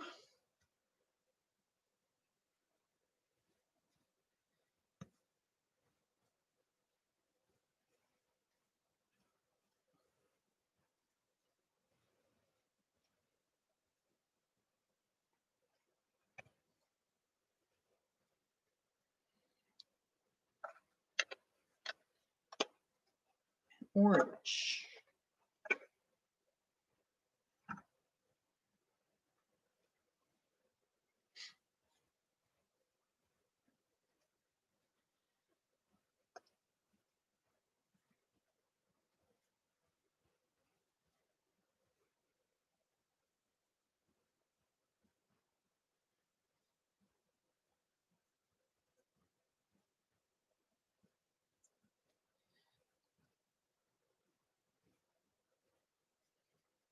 All right.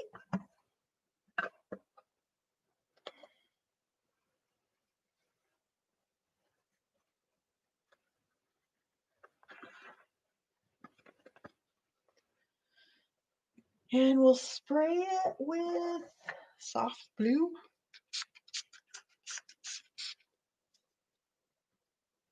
And a little bit of green.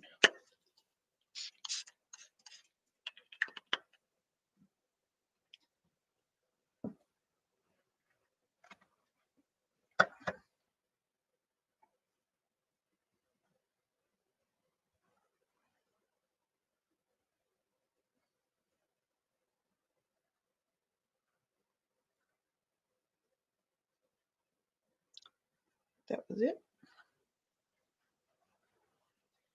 And some gold. You want some gold on it?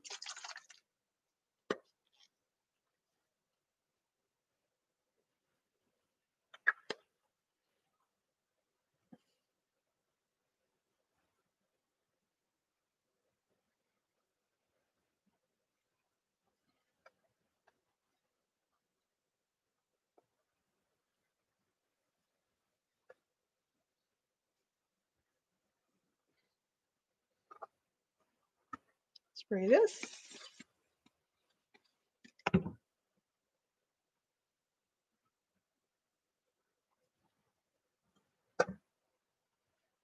Let's put it through.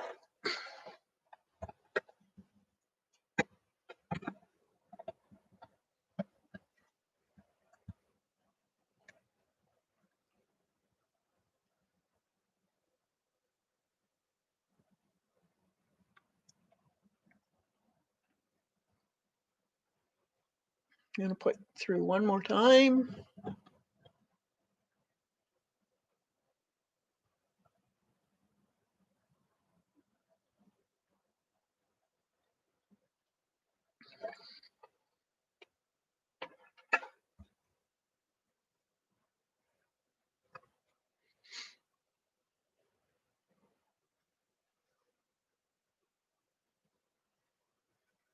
Ooh, nice.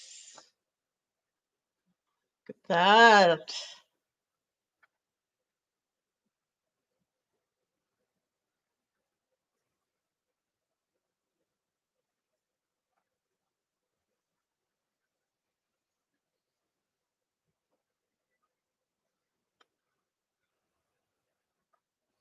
I didn't put as much water, so you're seeing the veining more in this one.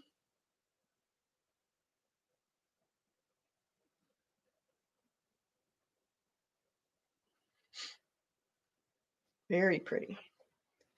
And you'll see the gold I sprayed on them. I can see it in parts of the leaves. Sparkles.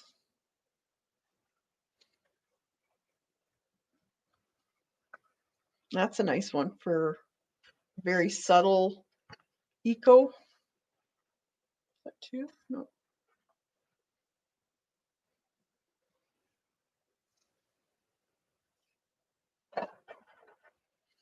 Time is it? Okay, one more, and then I gotta go and feed the pups. So let's do this one with the stem.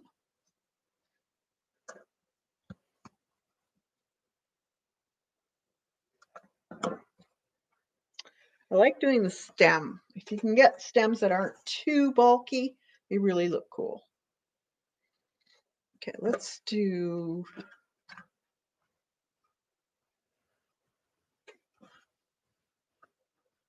see, I just do whatever.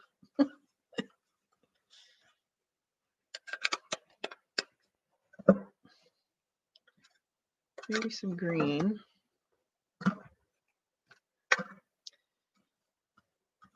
On the edges.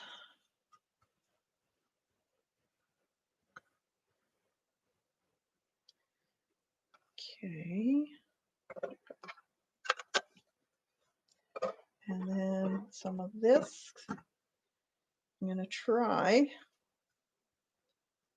just do the stems. Let's see. And just lightly go across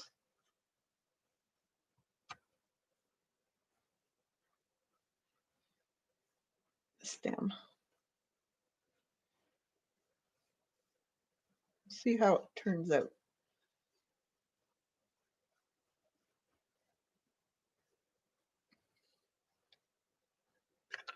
I think I might splat some of this on it.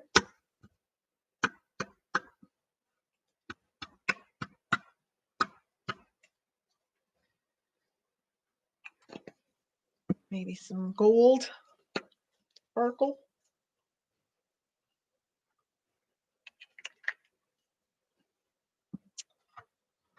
Okay.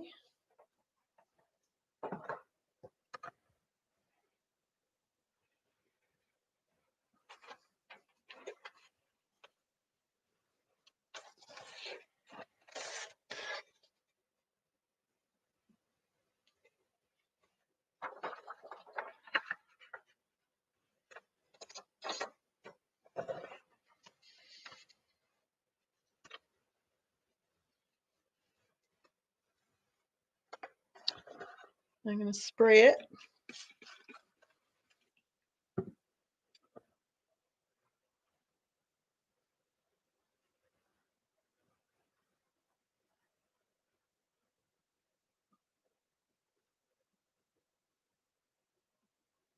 Just going to do it like that. See what happens.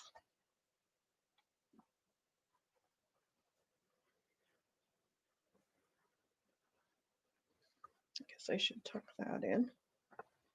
Don't want that breaking.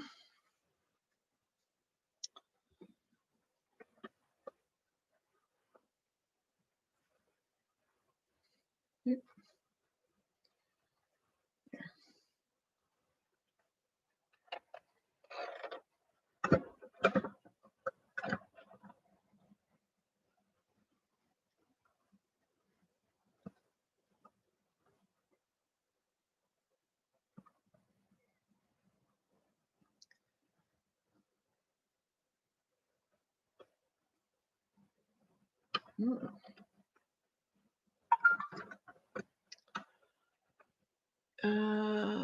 You should try some splatter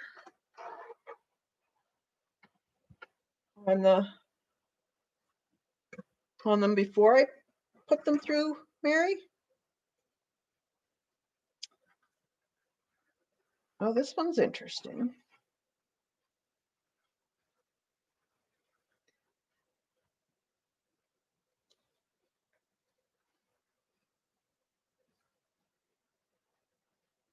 I like the fact that you see the overlapping and the stem. It looks so cool. Now, sometimes you get a little bit of ephemera from the stem or the leaves if they're fairly thick. If you just leave them, they'll just brush right off. If they're not coming off when the paper's wet, don't try rubbing because you'll tear the rice paper.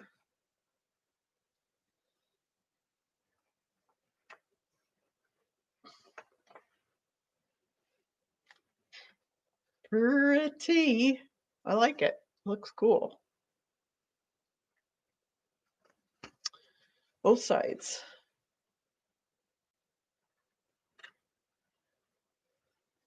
Over the leaves after you ink them. Like gold splatters. Yeah.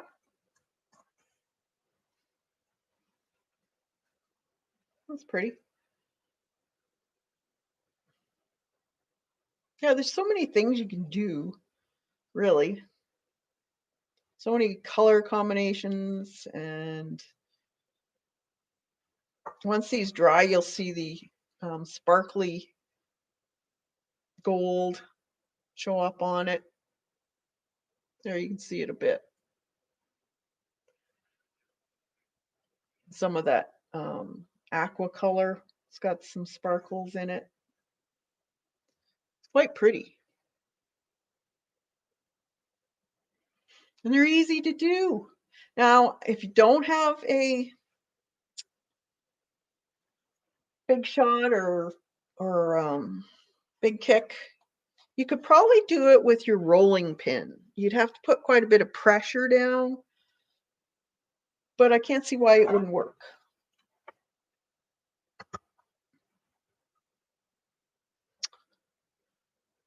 So give it a try. You got some beautiful prints that you can use. You may as well, if you're going to try it now before the leaves are gone. And before they get too mucky because of the weather. I like that one. That's so cool.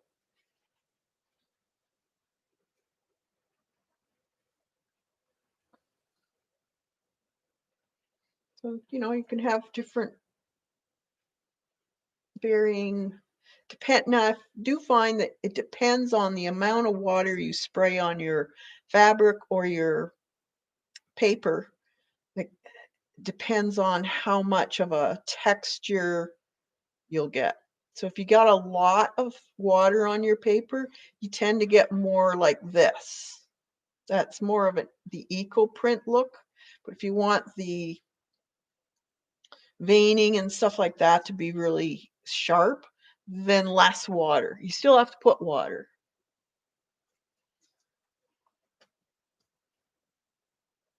I just love these though. I think these turned out so cool.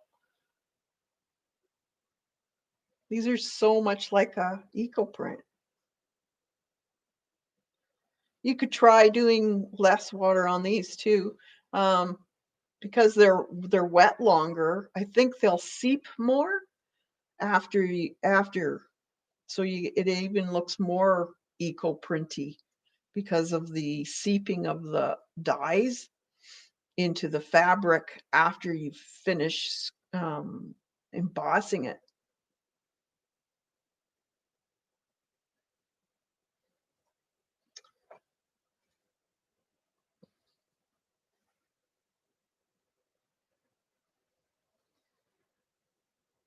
I did this back in April by pressing between two boards.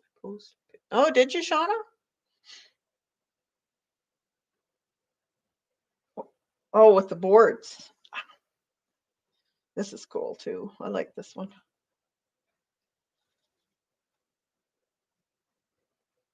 It's so cool.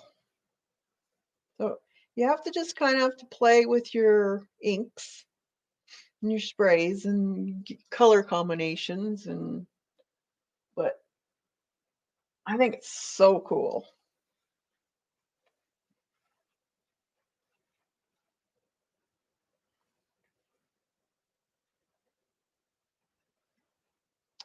Definitely.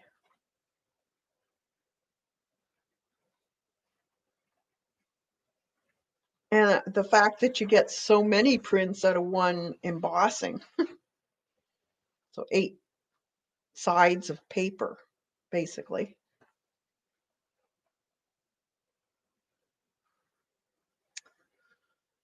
Yes, I'm use my brayer and dry them. Cool. All right, so now I'm going to go feed my puppers.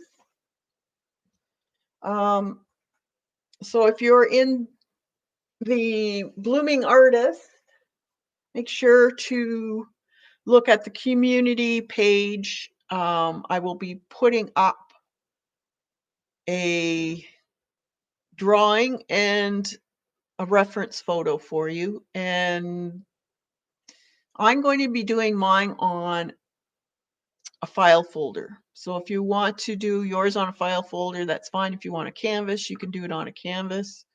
So tomorrow at 1 Eastern will be the class. So I'll also put down what colors of paint you're going to need. It won't be a lot. It'll be like black, blue, white, basically. That's it. Some glazing fluid.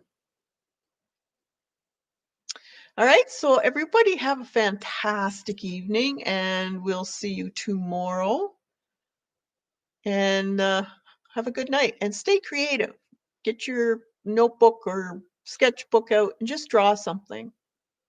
It's good for your soul. Have a good night, everybody.